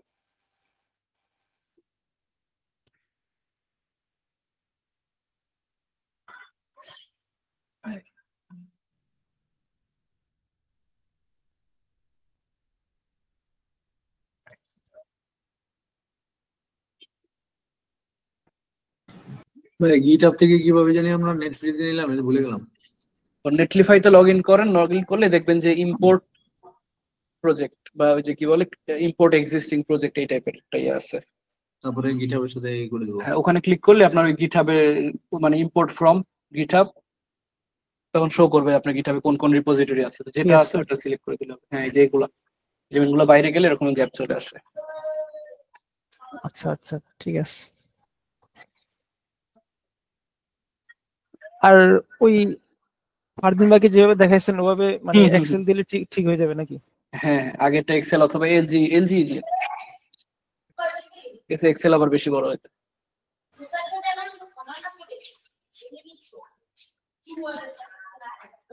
আর কারো কোনো কোশ্চেন আছে? স্যার গিটহাবের মূলত কাজটা কি? গিটহাবের কাজটাই হলো আমাদের ওই কোড ইয়ে করে রাখা, সেভ করে রাখা ব্রাউজারের মধ্যে, যে গুগল ড্রাইভে অনেকে ছবি আপলোড করে রাখে না, যাতে হারায় না যায়, ডিলিট না হয়ে যায়। এই কোডের একটা স্টোরেজ হলো ধরেন গিটহাব, মানুষের জন্য কোড গিটহাবে ইয়ে করে রাখে। আপনার যখন বিভিন্ন জায়গায় যখন প্রোগ্রামারদের ইয়া হয়, কি বলে ইন্টারভিউ হয়, ওনারা আপনার সিভির আগে দেখে আপনার গিটহাব চেক করে যে আপনি গিটহাবে কতটুকু অ্যাক্টিভ। আপনি গিটহাবে যত বেশি একটি গিটহাবে কিন্তু শো করে যে আপনি কতক্ষণ কাজ করতেছেন বা কি কি কাজ করতেছেন। স্যার গিটহাবে তো 30 দিন মেয়াদ থাকে ট্রায়াল। না না, গিটহাব ফ্রি, গিটহাব একটা open source, GitHub open source, এটা ফ্রি। আমার একটা কথা ছিল, সেটা হচ্ছে যে বুটস্ট্র্যাপ নিয়ে আর কি। বুটস্ট্র্যাপে তো স্যার হচ্ছে ওই যে ভার্সনটা যদি না ম্যাচ করে, তাহলে কোড নিয়ে আসলে তো স্যার কাজ করে না আর কি। না, কাজ করে আসলে, এটা কিছুটা চেঞ্জ হয় প্রতি বছর বছর। মানে একটা সময় ছিল যে মার্জিন লেফট দিতাম আমরা, ঠিক আছে, মানে বুটস্ট্র্যাপে মার্জিন লেফট দিতাম, তখন কি লিখতাম, এমএল লিখতাম, শুধুমাত্র এমএল দিয়ে 2 দিলে মার্জিন লেফট ধরেন 2 হয়ে যেত, ঠিক আছে। তো এখন যখন আবার আপডেট হয়েছে, ওই মার্জিন লেফট আর নাই, এখন মার্জিন লেফট দিতে হলে আমার লেখা লাগে এমএস। এখন লেখা লাগে এমএস লেখা লাগে। তো এগুলা চেঞ্জ হয় যে এই জন্য ভার্সন চেঞ্জ হলে আর কাজ করে না, প্রত্যেক ভার্সনে তারা নতুন নতুন কিছু আনে। আমি আমি হচ্ছে ওই যে একটা পপ আপ নিয়ে কাজ করতে যায়, মানে আমি ইউটিউবে একজনের ভিডিও দেখে কাজ করছিলাম, তো ওনার ভিডিওটা একটু পুরানো ছিল। তো তো উনি আমি যখন ইউজ করছে তখন ওই ভার্সনটা লেটেস্ট ছিল। তখন ওই ভার্সনটা ইউজ করছে, তখন আমার তো কোড কাজ করে না, আমার তো মানে স্যার মাথা গরম তখন হয়ে গেছে যে আপনাকে ওই যে ওটার হঠাৎ কোড কাজ অল্টারনেটিভটা করে না। খুঁজতে হবে যে ওই ওই সেম কাজটা এখন কোন ইয়াতে, ওই যে আগে যেমন মার্জিন লেফট ছিল, এখন মার্জিন লেফটে এমএল না, এখন কি হয় এমএস, মানে মার্জিন স্টার্ট, মার্জিন এন্ড। তখন আমি স্যার ওই ভিডিও দেখে যে উনি কোন ভার্সনের তো ওই এটার জন্য ইয়া করছে, তখন আমি ওইটা ব্যবহার করছি, তখন আবার কাজ করছে আর কি। বুটস্ট্র্যাপে তো বিভিন্ন বিভিন্ন ভার্সন আছে, বাকিরা জানেন বুটস্ট্র্যাপের প্রত্যেকটা ভার্সনে কিন্তু দেওয়া আছে, আপনি চাইলে আগের ভার্সনও ইউজ করতে পারেন। হ্যাঁ হ্যাঁ এই যে আমার এখানে একটা প্রশ্ন ছিল, বলেন। কাজ করতে গিয়ে কোনো একটা কোডে যদি সমস্যা হয়, যে হ্যাঁ কাজ করতে আছে, হঠাৎ করে একটা কোড কাজ করতে আছে না, এখন ওইটা বাইর করার কি শর্টকাট কোনো ওয়ে আছে? ডিজাইন রিলেটেড যদি প্রবলেম হয় তাহলে সবচেয়ে ভালো ওয়ে হলো আপনার ইয়ে ইউজ করা, এই যে ডেভেলপার টুলস ইউজ করে, যে ইন্সপেক্ট, ঠিক আছে, এটা দিয়ে কিন্তু অনেক সহজে প্রবলেম বের করা যায়। যে রিয়া ভাই দেখছে, ফারদিন ভাই, জিয়াউল ভাই, ওনারা দেখছে যে এটা দিয়ে অনেক সহজে আপনি ইয়ে খুঁজতে পারেন যে কোথায় কি প্রবলেম হইতেছে। আর প্রোগ্রামিং এর মধ্যে গেলে তখন বিষয়টা ওইভাবে বের করা যায় না, তখন আপনাকে ম্যানুয়ালি খুঁজতে হবে যে আসলে সমস্যাটা কই হয়েছে, তার আশেপাশে গিয়ে খুঁজতে হবে। স্যার, এই ভিএস কোডে আপনার ওই যে কোনো লাইনে প্রবলেম হইলে লাইনটা লাল হয়ে দেখায় আর কি, যে এই লাইনে প্রবলেম হচ্ছে, তখন ওই আশেপাশে খুঁজলেই বের করা যায় আর কি। হুম হুম তখন ওই আশেপাশে খুঁজলে আপনি দেখবেন যে কোনো না কোনো একটা। আবার সবসময় এটা পিএইচপি তে স্যার, দেখায় না। হ্যাঁ, কারণ কিছু সময় থাকে, ধরেন আমি আর এখানে ইয়া বলে যে এখানে যদি আমার মার্জিন টপ আমি দিয়ে রাখলাম 100 পিক্সেল, এটা অনেক নিচে নেমে গেছে, মানে আমার কাছে এটা ভুল, কিন্তু ভিএস কোডের কাছে তো এটা ভুল না, ওর কাছে কি এটা ভুল হবে কোনো? ওর কথা হলো আপনি লিখছেন মার্জিন টপ 100 পিক্সেল, আমি 100 পিক্সেল দেখাইছি আপনাকে, এটা ভুলের কি আছে? কিন্তু কিছু সময় ভুল দেখাবে, যেমন আমি ইউজ করি না, আমরা যে পজিশন ইউজ করি, পজিশন অ্যাবসলিউট দিয়ে লেফট রাইট ইউজ করি, এখন ধরেন আমি কোনো এক জায়গায় পজিশন অ্যাবসলিউট লিখলাম না, না লিখে লিখে রাখলাম যে টপ এত লেফট এত, তো ওইগুলাতে আমার যে ইন্সপেক্টর ইয়া দেখাবে, যেমন এই যে এখানে পিরামিডের মধ্যে ধরেন অ্যাবসলিউটটা আমি কেটে দিলাম, অ্যাবসলিউটটা কেটে লিখছে কি টপ -6 লেফট, এখন এখানে কিন্তু কোনো ভুল হয়নি, আমার লেখা সিনট্যাক্সে কোনো ভুল নাই, সেমিকোলন টেমিকোলন সব ঠিক আছে, কিন্তু এটা চলে গেছে। তো এখন আমি ইন্সপেক্ট করে যখন দেখবো, তখন আমাকে এখানে যে বলে দিবে কি কি ভুল আছে, এই যে এখানে বলবে যে the position static property prevents top from having an effect, মানে কি আমি কোনো পজিশন দেই নাই, তার মানে সে বাই ডিফল্ট স্ট্যাটিক পজিশনে আছে, যে পজিশন স্ট্যাটিক এখানে আছে। আর স্ট্যাটিক পজিশন থাকলে যে টপ লেফট রাইট বটম এগুলা কাজ করে না, এটাই বলতেছে যে পজিশন স্ট্যাটিক বাধা দিতেছে কাকে, যে টপ, এই টপ নামক যে প্রপার্টিটা ওকে বাধা দিতেছে কাজ করার জন্য। তখন আপনি চিন্তা করতে পারেন যে ও আচ্ছা পজিশন স্ট্যাটিক হয়ে আছে, তার মানে কি পজিশন অ্যাবসলিউট মনে হয় আমি দেই নাই, তখন আপনি যখন অ্যাবসলিউট দিবেন তখন গিয়ে এটা কাজ করবে। ঠিক আছে, এখানে ইয়ে দিয়ে শো করে ছোট করে। গত ক্লাসে যেগুলো দেখেছি ওগুলো সব করতে পারছি, কিন্তু আমি ওই যে টেক্সটের যে কালারটা, ওই টেক্সটের কালারটা আমি চেঞ্জ করতে পারিনি। হোভার সব হয়েছে, কিন্তু ওই প্রোডাক্টের ভিতরে যে টেক্সটগুলো দেওয়া হয়েছে, যেমন মেল ফিমেল, ওগুলোর আমি কালারটা চেঞ্জ করতে চাইছি, কিন্তু ওইটা পারিনি। আমি গ্রুপও দিছিলাম, কিন্তু কেউ ওভাবে। আচ্ছা, ওইগুলা কি অ্যাঙ্কর ট্যাগ ছিল না লিস্ট আইটেমের মধ্যে? অ্যাঙ্কর ট্যাগ ওইগুলো মূলত ইউএল এর মধ্যে এলআই, এলআই এর মধ্যে একটা অ্যাঙ্কর ট্যাগ থাকে। হ্যাঁ, এখন অ্যাঙ্কর ট্যাগ হলো একটা মানে ঘাটতারা এলিমেন্ট, ওকে যদি আপনি কোনো কিছু দিতে চান, মানে কালার দিতে চান বা ইয়ে দিতে চান, আপনাকে স্পেসিফিক অ্যাঙ্কর ট্যাগ উল্লেখ করে কালার দিতে হবে। এই যে এখানে দেখেন যে এই ফাইলের মধ্যেই এই যে ইউএল হেডারের মধ্যে ইউএল এলআই এর মধ্যে অ্যাঙ্কর ট্যাগ, মানে এই যে এইগুলা হেডারের মধ্যে যে ইউএল এলআই এর মধ্যে যে অ্যাঙ্কর ট্যাগ, এই অ্যাঙ্কর ট্যাগ গুলোর আমি যদি লিস্ট আইটেমকে কালার দিই, ধরেন লিস্ট আইটেমকে কালার দিই, লিস্ট আইটেমের মধ্যে আছে কি শুধু অ্যাঙ্কর ট্যাগই, তো ওর কালার হোয়াইট হয়ে যাওয়ার উচিত ছিল না, কিন্তু ওর কালার তখন হোয়াইট হয় না যতক্ষণ না আমি স্পেসিফিক এই যে এইভাবে বলে অ্যাঙ্কর ট্যাগ উল্লেখ করে দিয়ে ইয়ে দিই, কালার দিই। যে এটা যদি রিমুভ করে দিই, দেখবেন এই যে কালার হোয়াইট হয়নি, কালার যে এই আইকনগুলো কালার হোয়াইট হয়নি, কিন্তু এই লিস্ট আইটেমের কালার কিন্তু হোয়াইট, লিস্ট আইটেমের কালার কিন্তু এই যে হোয়াইট দেওয়া আছে। মানে সেম জায়গায় যদি লিস্ট আইটেম না মানে অ্যাঙ্কর ট্যাগ না থেকে কোনো পি ট্যাগ হইতো, এই সেম জায়গায় ধরেন অ্যাঙ্কর ট্যাগ আছে, তো অ্যাঙ্কর ট্যাগের জায়গায় আমরা এখানে একটা পি ট্যাগ ইউজ করি।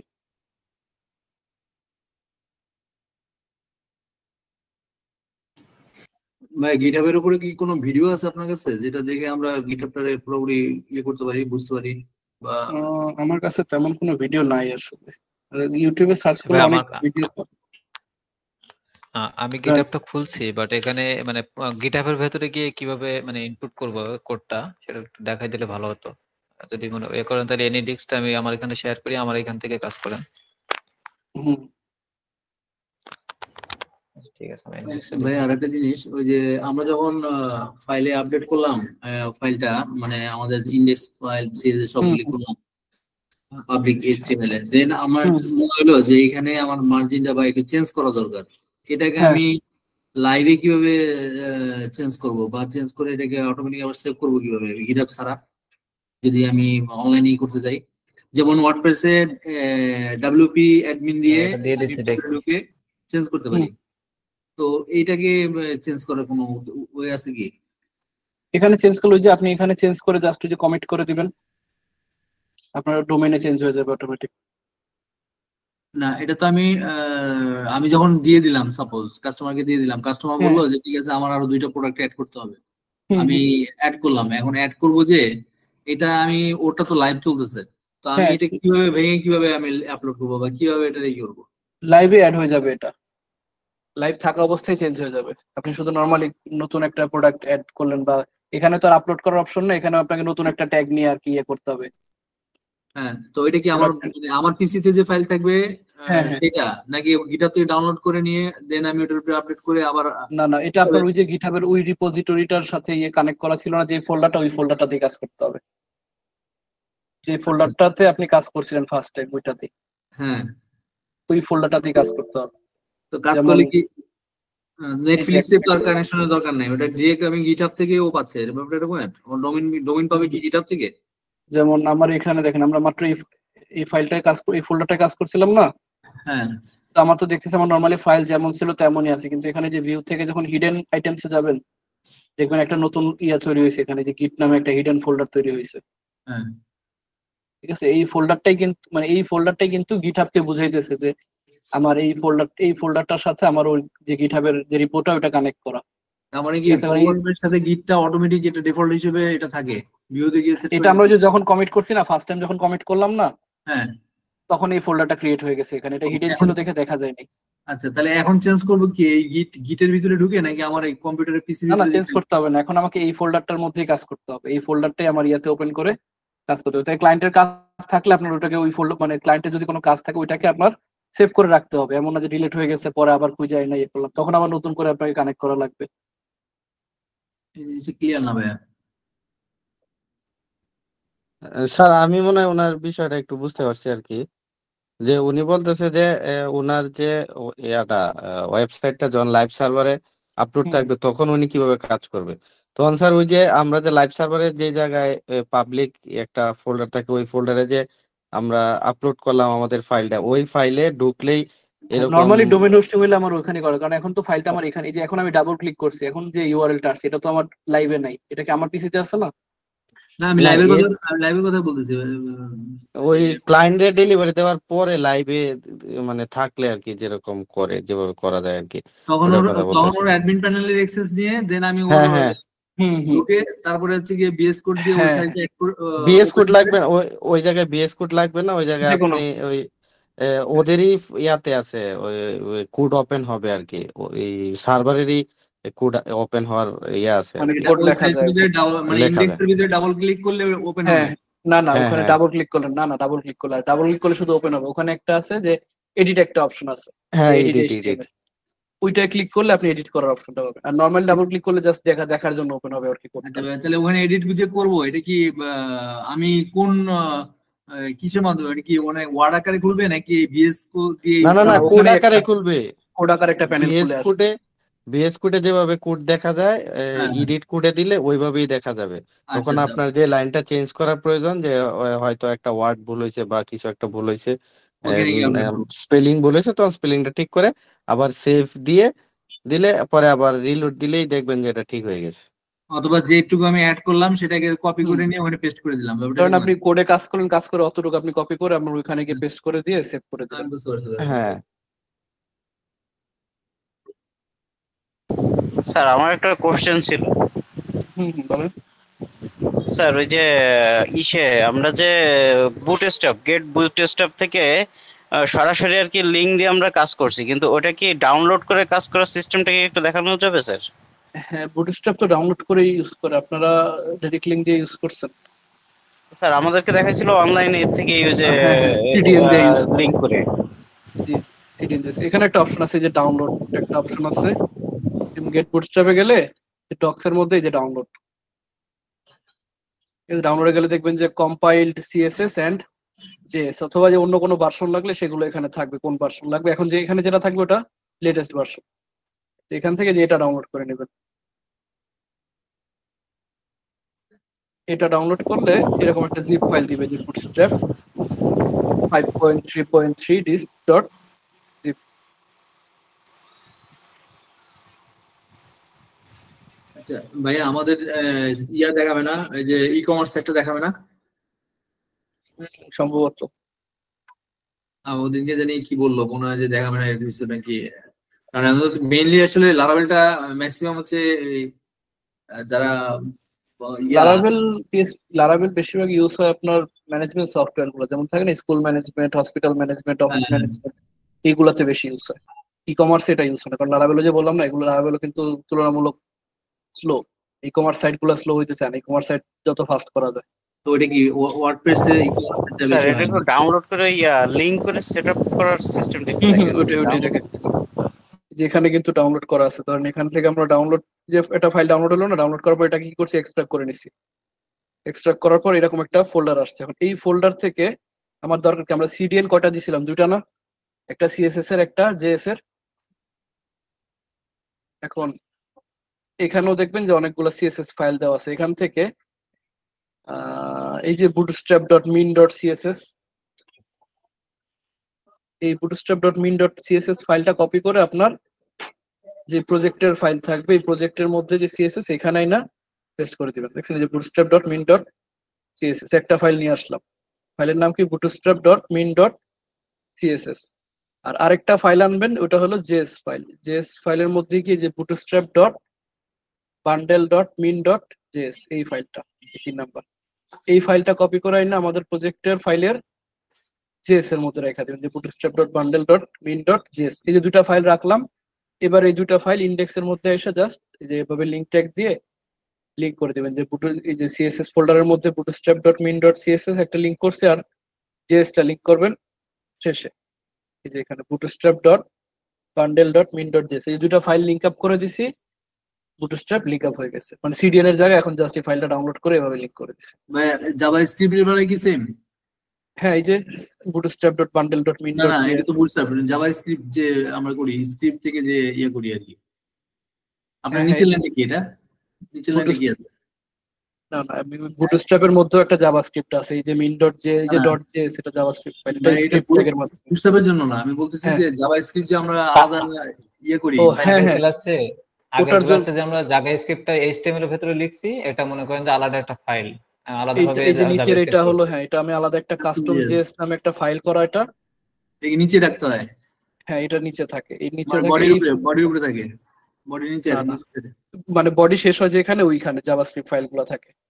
আচ্ছা আচ্ছা, আর উপরে কিছু থাকে না এটার এগেইনস্টে, সিএসএস ইয়ার উপরে, বডির হেডের উপরে? না না, জাভাস্ক্রিপ্টের ফাইলগুলো নিচেই থাকে। এই যে কাস্টম কোডটা দিয়েছি, হ্যাঁ হ্যাঁ, ইয়া দিয়েছি, কানেক্টিং এর তো অপশন আসে নাই।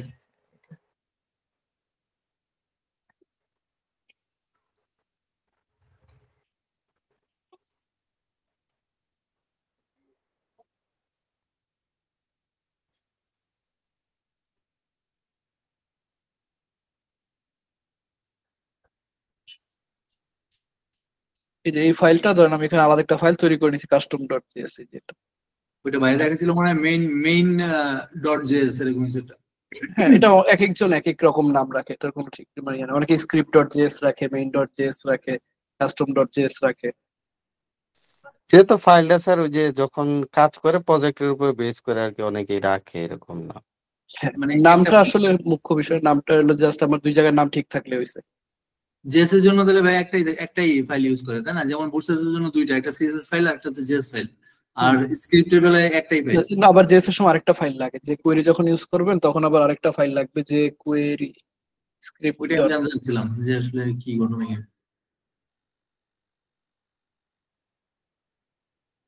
যে কোয়েরি ডাউনলোড লিখে এই যে ডাউনলোড যে কোয়েরি, হ্যাঁ দিলাম, তারপরে তারপরে এই যে ডাউনলোড যে কোয়েরি দিলে, ডাউনলোড যে কোয়েরি এই মানে ভার্সন চলতেছে 3.7.1। এটা ক্লিক করলে যেরকম একটা হিবিজিবি ফাইল আসবে, হ্যাঁ এটাকে আপনি রাইট বাটন ক্লিক করে সেভ অ্যাজ হ্যাঁ দিলে এই যে ফাইলের নাম কিন্তু জেনারেট হয়ে গেছে। এটাকে জাস্ট আমি এখানে নিয়ে এই যে জেএস ফোল্ডারের মধ্যে রেখে দিলাম। হ্যাঁ, মানে কাস্টম এবং এইটা সেম জায়গায় রাখলাম। হ্যাঁ, মানে জেএস ফোল্ডারের মধ্যে আমার সব জেএস ফাইল। আচ্ছা, তারপরে ওটা কানেক্ট করবো কিভাবে এর সাথে? এটাও সেম, এই যে স্ক্রিপ্ট ট্যাগ দিয়ে জেএস ফোল্ডারের মধ্যে যে কোয়েরি, ওটা কি কাস্টমের উপরে থাকবে না নিচে থাকবে? এটা উপরে থাকবে। প্রথমে এটা থাকবে, তারপরে আমার যত ফাইল কাস্টমটা সবার নিচে থাকবে, যেটা আপনি মানে একটু কাস্টম মানে নিজে প্রথমে করবেন আমার সেটা জেএস সবচেয়ে ফাইল, নিচে থাকবে। হ্যাঁ প্রথমে আমার জেএস মানে যে কোয়েরি ফাইল, তার লাস্টে হলো কাস্টম, এরপরে মাঝখানে আমার যত লিংক আপ দরকার। আচ্ছা সেখানে আরো লিংক আপ আছে, যখন অন্যান্য প্লাগইন ইউজ হবে, যে কোয়েরি প্লাগইন ইউজ হবে, আরো অনেকগুলো ফাইল আসবে, সব প্রত্যেকটা মাঝখানে থাকবে। সব মাঝখানে থাকবে। আচ্ছা, কাস্টমার না হয় আমরা লেখার জন্য ইউজ করলাম, ভাইয়া যেদিন কালকে দেখালো এইচটিএম ফাইলের ভিতরে লেখছে যেটা, সেটা ওখানে ডকুমেন্ট ডট রাইটে শো হয়েছে। এখন এই জেএস যে আমরা দিলাম এখানে মিন ডট জেএসটা যে দিলাম, এইটা কেন লাগতেছে? আমি তো কাস্টমার ভিতরে যা লিখতেছি এটা তো অটোমেটিক পাচ্ছেই, কানেকশন তো আছেই, আবার জেএস মিনটা কেন কানেক্ট করলাম?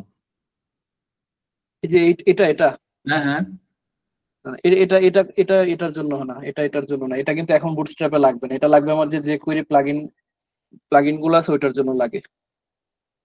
এই যে বিভিন্ন ধরনের প্লাগইন গুলো থাকে না, যে কোয়েরির স্লাইডার, তারপরে গ্যালারি টাইপের, যে এই টাইপের দেখেন ক্যারাসেল গুলো,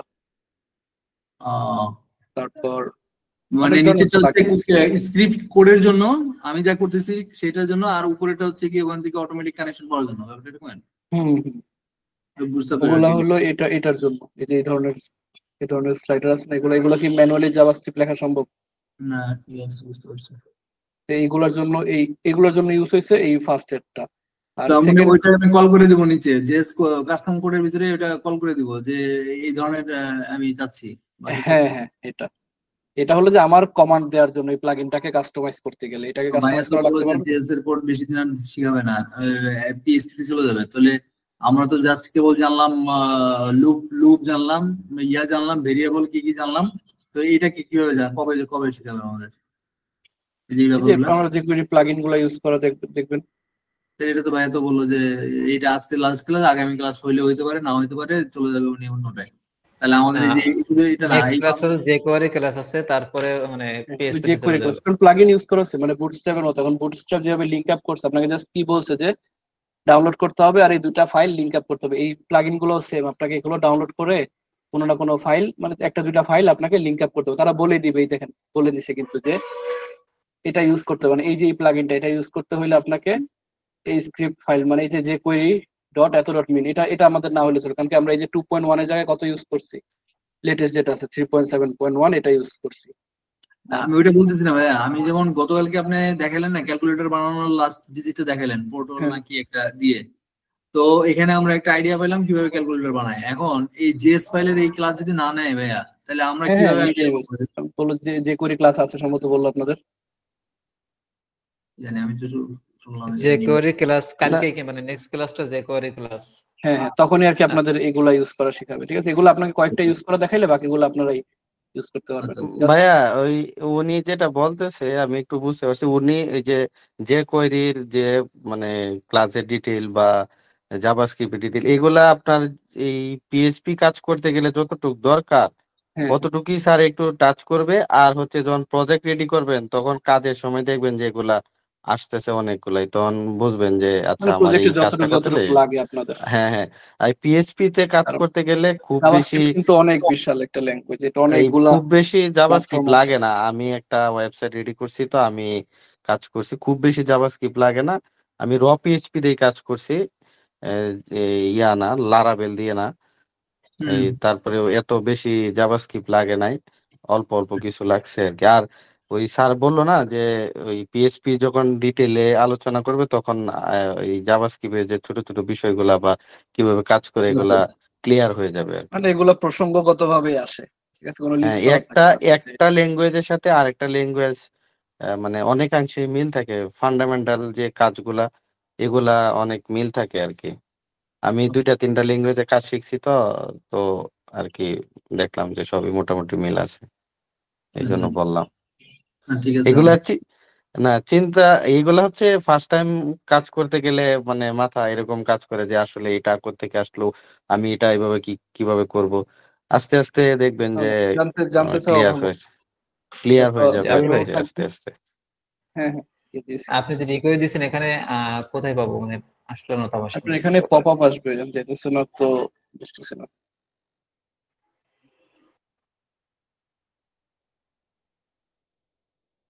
এটা তো আসলে রেকর্ড করা হয়নি, সব ক্লাসগুলো রেকর্ড করা হয় না। এই ক্লাসগুলো হলো যারা অ্যাটেন্ড করে বা যাদের প্রবলেম থাকে ওই রিলেটেড।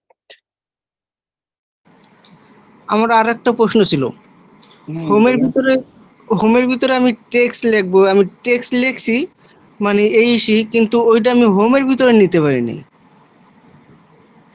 হোমের ভিতরে নিতে পারেন বলতে, হোমের ভিতরে লিখছেন বলতে হোম ডিভের ভিতরে লিখছেন, হোম ক্লাসে যে ডিভ। না না, ওই ডিবের মধ্যে না, আমি অন্য আর একটা ডিবেই করছি, আবার হোমটাও দিছিলাম, কিন্তু হোমের ভিতর দেওয়ার পর হোমের ভিতর আসে নাই টেক্সটটা।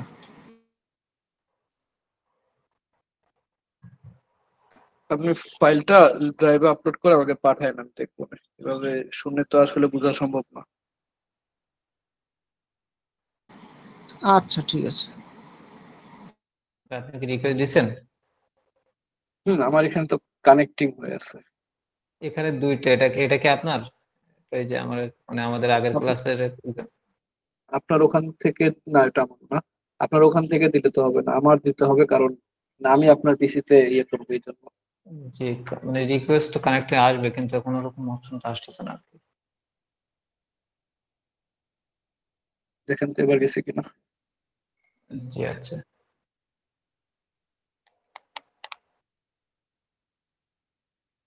এই মাইকটা একটু অফ করে।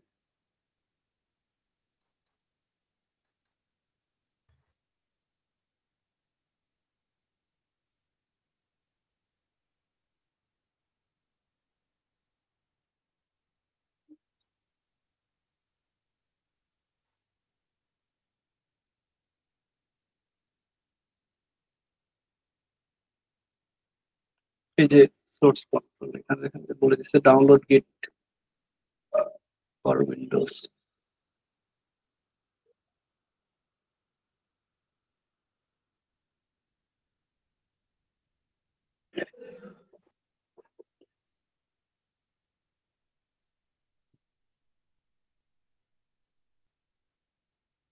এটা ভাই আমরা কি করতেছি? এটা হলো যে আমাদের যে আমরা গিট যেটা দেখছি, যেটা অনলাইনে দেখছি না, অনলাইনে মানে ব্রাউজারের মাধ্যমে এটা ডাউনলোড করেও ইনস্টল করে, মানে এটা সফটওয়্যারও আছে, ওটা ডাউনলোড করতেছে এখানে। মানে ওরা বলতেছে এখানে সফটওয়্যারটা ডাউনলোড করে নিতে, যেটা আমরা ব্রাউজারের মাধ্যমে ইউজ করছি, যে মেসেঞ্জার অ্যাপের মতো আর কি। মেসেঞ্জার যেমন একটা অ্যাপসও আছে, আবার আমরা facebook.com-এ গেলেও সেম চালাতে পারি। তো আমরা এতক্ষণ যেমন github.com থেকে ইউজ করছি, এখন আমরা ধরুন এটাকে এখানে ডাউনলোড দিতেছি।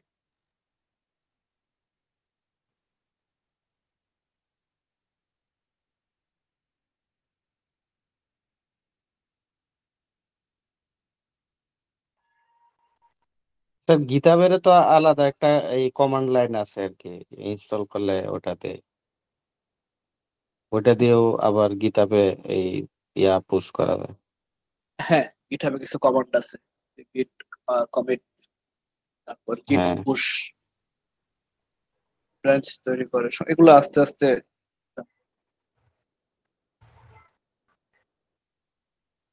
ব্রাঞ্চ তৈরি করেও কাজ করা হয়, আলাদা আলাদা কিছু শাখা থাকে।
স্যার আমার একটা প্রশ্ন ছিল, সেটা হচ্ছে যে ওই যে আমরা যে বুটস্ট্র্যাপে কাজ মানে কাজ করার বিষয়ে বললাম যে কোনো সময় যদি ওল্ড ভার্সনটা থাকে, যদি দুইটা ভার্সন আমরা একসাথে সিডিএন ব্যবহার করলে কি কোনো মানে প্রবলেম দেখা দিবে কিনা? দুইটা ভার্সন যদি একসাথে ইউজ করেন আপনার না কাজ করবে, দুইটা ভার্সনের ক্লাস গুলাই কাজ করবে, কারণ বুটস্ট্র্যাপের কাজ তো মূলত আমার ক্লাসের মধ্যে যে ক্লাসগুলো ইউজ করবো, এই ক্লাসের বিপরীতে কিছু সিএসএস লেখা হ্যাঁ থাকবে। হ্যাঁ তো আপনি তখন দুই জায়গার মানে দুইটা ভার্সনের ক্লাস ইউজ করতে পারবেন। আহ, আচ্ছা ঠিক আছে।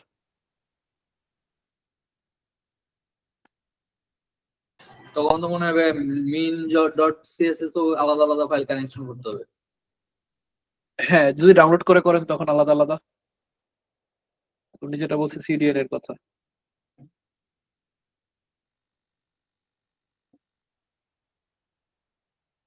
ডাউনলোড করা থেকে সিডিএন মনে হয় মানে বেটার বেশি, কারণ ফাইল কোনো কারণে মিসিং হয়ে গেলে আবার কাজ করবে না, মানে এটা আমার মনে হয় আর কি। হয়। না ভাইয়া, ডাউনলোড করাটা বেটার, কারণ হচ্ছে অনেক সময় ইন্টারনেট যদি দুর্বল হয় তাহলে দেখবেন যে এটা ওপেন হবে না, কারণ বায়ার আপনাকে ভুল বুঝতে পারে যে আপনি কাজ করতে পারেন নাই বা কিছু একটা যদি প্রবলেম হয়। তো এখানে যদি আমাদের ওয়েবসাইটে আমরা কোনো লিংক অ্যাড করতে চাই, যেমন যদি এখানে লেখা থাকে ক্লিক মি, আমরা যদি এখানে ক্লিক করি তাহলে যদি আমাদের গুগল ওয়েবসাইটে নিয়ে যেতে চাই, সেই কাজটি আমরা করতে পারি বেসিক্যালি হাইপারলিংকের মাধ্যমে। হাইপারলিংক তৈরি করার জন্য যে ট্যাগটি ব্যবহার করা সেটি হচ্ছে অ্যাঙ্কার ট্যাগ। এখন অ্যাঙ্কার ট্যাগ লেখার জন্য আমাদের এদিকে যদি আমরা ট্যাগ প্রেস সাফায়াত হোসেন সাহেব মাইক্রোফোনটা একটু।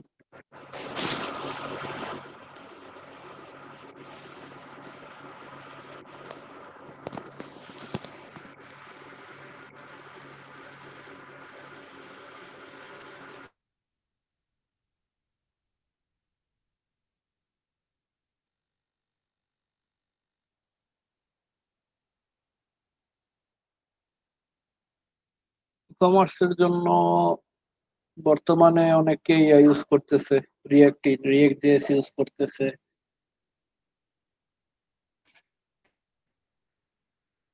ভিউজেস ইউজ করে অনেকে।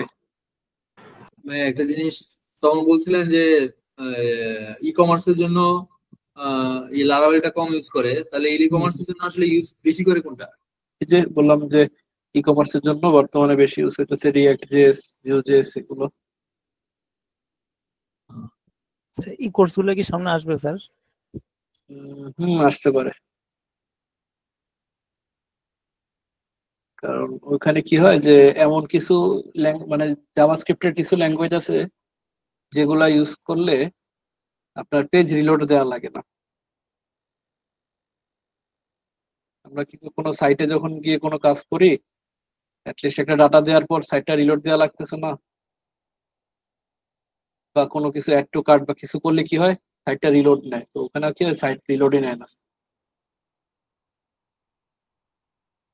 তো লোডিং এর যে স্পিড, লোডিং এর স্পিডে যে প্রবলেম থাকে যে সাইট লোড হলে কম স্পিড নেবে না বেশি স্পিড নেবে, ওই সাইট লোডই নেয় না। লোডটা আর কি ওই যে জাভাস্ক্রিপ্ট দিয়ে ব্যাক এন্ডে করে নেয় আর কি, ও এরকম মনে হয় আপনার একটা মানে কিছু। ডাটাটা জমা রাখে, পরে কখনো সে অটোমেটিক নিজেই করে নেয়।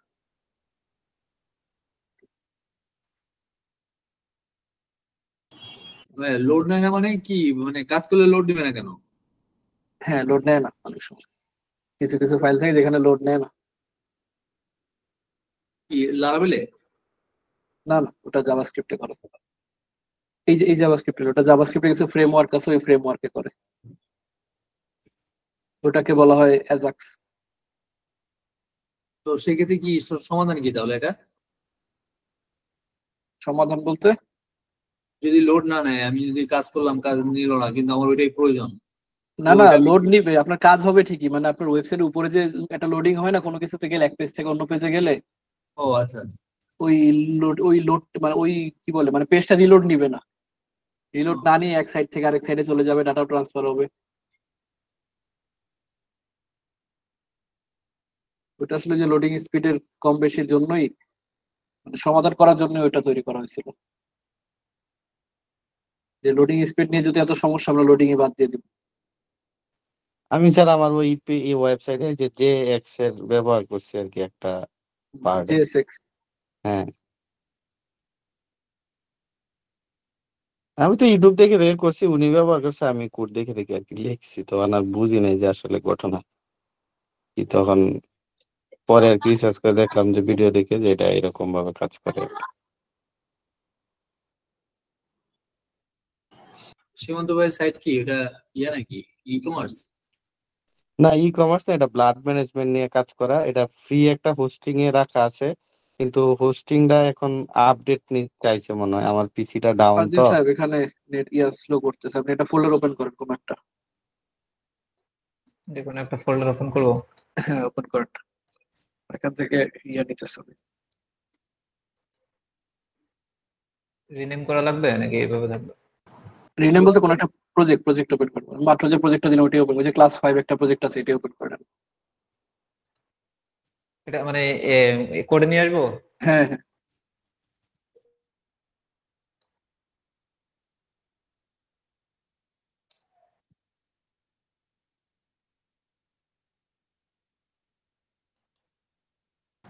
সীমান্ত ভাই আপনার ওইটার লিঙ্কটা দেন না, দেখি একটু। কি আছে যান, প্রজেক্ট সোর্স কন্ট্রোলে যান, সোর্স নিচেরটা যেখান থেকে save publish two GitHub. Allow. Hello, এখানে আপনাকে ওই যে গিটহাবে লগইন করে ফার্স্ট টাইম যখন করবেন তখন আপনাকে গিটহাবে লগইন করে নিতে হবে। গিটহাব অ্যাকাউন্ট আছে না আপনার? যে এখন করছিলাম বাট সেটা তো এখানে ফোনের ভিতরে অ্যাকাউন্টটা লগইন করে তারপর ওই জি সেম চলে আসবে, ওই লগইন পাবলিক করলে আপনি প্রাইভেট। যেভাবে করছেন। হ্যাঁ, জি সেম ওই এখানে না, অপশন করে আমি দেখাতে চাইছিলাম যে এই যে এখানে এইখানে গিটহাব, এইখান থেকে যদি মানে এইখান থেকে কোনো কিছু করি, যদি মনে করেন ভিএস কোডে না গিয়ে এখান থেকে আপলোড দেয়, সেক্ষেত্রে আর কি।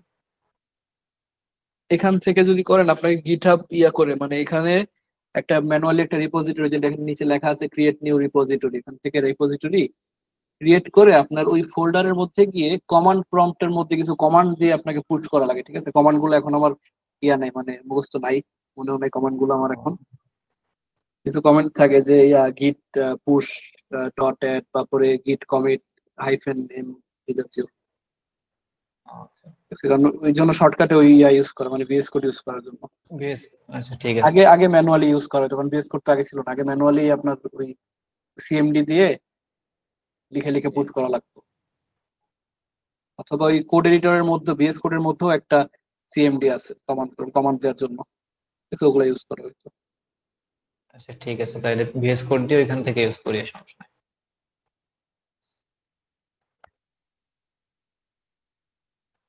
আচ্ছা ঠিক আছে, তাহলে আজকে তাহলে এই পর্যন্ত থাকবো। স্যার বলেন। স্যার আমি আর কি সিএসএস লেখার সময় মাঝে মাঝে ব্যাকগ্রাউন্ড যখন কালার ইউজ করি, সে সময় ব্যাকগ্রাউন্ড কালারে সিএসএস এর মধ্যে যে একটা টেক্সট আছে লাল ক্যারেক্টারে, দেখা যায় মানে আনএক্সপেক্টেড ক্যারেক্টার, জি জি, ব্যাকগ্রাউন্ডে যখন কালার ব্যবহার করি সিএসএস এর মধ্যে আর কি এই টেক্সটটা শো করায় রেড কালারে। কোনো একটা সেমিকোলন হয়তো বা মিস যায়, এই টাইপের কারণ হইতে পারে, সেমিকোলন মিস গেলে, অথবা কালার কোড এর আগে একটা হ্যাশ দেয়, অথবা কালারের মধ্যে যে কোলন মিস গেলে, মানে সিনট্যাক্স এরর হইলে এরকম হয়। স্যার ওগুলো আবার সব ঠিক থাকে, মানে পেজটা যখন মানে একটা ওয়েব ব্রাউজারে লোড করি সেখানে আবার কালার নিয়ে নেয়। হ্যাঁ, ওখানে তো ওটা একটা স্ক্রিনশট দিয়েন। ওকে ওকে। আবার পরবর্তীতে যখন ওই পেজটা সেভ করি আবার ওপেন করি তখন আবার ওই টেক্সটটা শো করে না, যে আনএক্সপেক্টেড ক্যারেক্টার এটা আবার আসে না। মনে করেন নতুন কাজ একটা প্রজেক্ট শুরু করলাম মিস গেলে এরকম হয়। আচ্ছা আচ্ছা আচ্ছা, আমি যেগুলো এরপর আসে তাহলে আপনাকে স্ক্রিনশট। হ্যাঁ হ্যাঁ, স্ক্রিনশট গ্রুপে দিয়ে রেখে আমাকে একটু মেনশন দিয়ে রেখে, তাহলে আমি দেখবো না আসলে কোথায় সমস্যা। ওকে ওকে, ঠিক আছে। ঠিক আছে, তাহলে ভালো থাকবেন সবাই। আল্লাহ হাফেজ। আল্লাহ হাফেজ, আসসালামু আলাইকুম। ওয়ালাইকুম আসসালাম। ভাইয়া আমি কোথায় পাবো ফোন? ডাইরেক্ট ফোনে? হ্যাঁ, ফোন অথবা আমাকে হোয়াটসঅ্যাপ, ওই নাম্বারে হোয়াটসঅ্যাপ আছে, হোয়াটসঅ্যাপ করে। আচ্ছা আচ্ছা।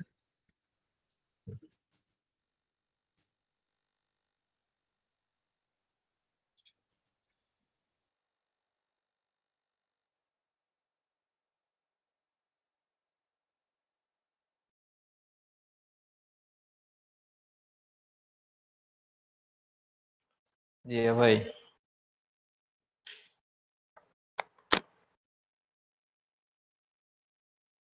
জি ভাই আছেন নাকি?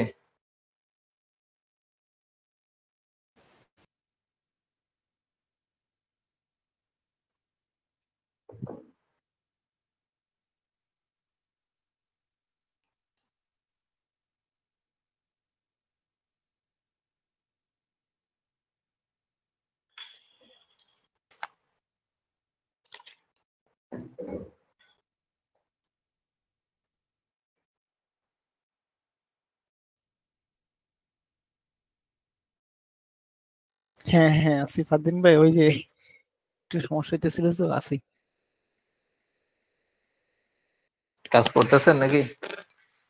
না, কাজ এখনো করে নাই, এখন লেকচার শুনছি। করেন, কাজ করেন এখন আপনারা, করবো আর কি। অনেক করছে। আজকে ছুটির দিন না, ফাঁকি দিই।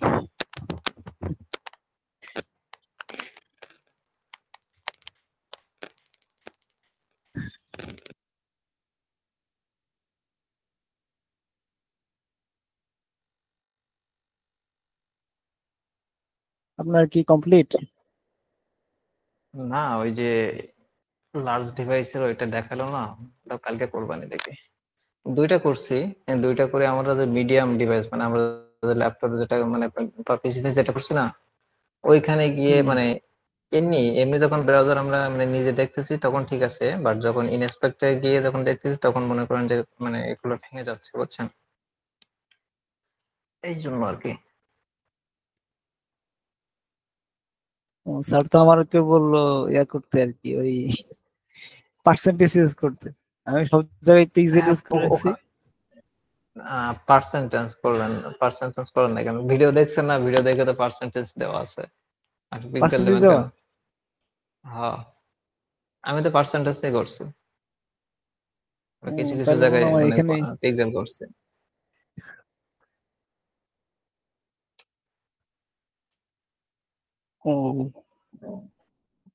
মিডিয়া কোয়ারি, মানে মিডিয়া কোয়ারি করার সময় মনে করেন যে ইয়া হয়ে যাচ্ছে, যে ওই যে হেডিং, বুঝছেন? হেডিং, ওই হেডিং এর নিচে যে একটা ইমেজ দিছে না আমরা হেডিং এর লাইনে, যেটা ওইটা মনে করেন যে এদিক ওদিক সরে যাচ্ছে, ওইটার জন্য বিশ্রী একটা অবস্থা।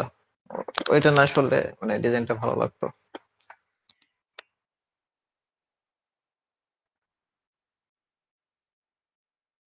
আমি দুইটা করছি, যে আপনার 568 আর 768 আর মানে 575 নাকি কত, এটা দুইটা করছি। পরে যে এমডি দিয়ে, যেটা মানে মিডিয়াম মিডিয়াম ডিভাইস দিয়ে, ওইখানে গিয়ে দেখতেছি ভেঙে যাচ্ছে, পরে আর করি নাই। পরে ভাবলাম যে সাপোর্টিং ক্লাস আছে, বাইরে দেখাবো এই আর কি।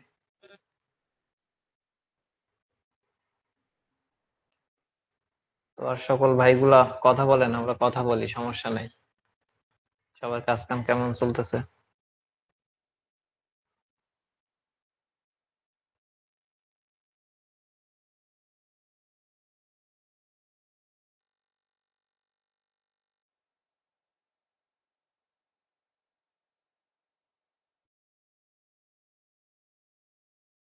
এই যে ভাই থাকেন তাইলে এনারা কথা বলবেন না মনে হয়।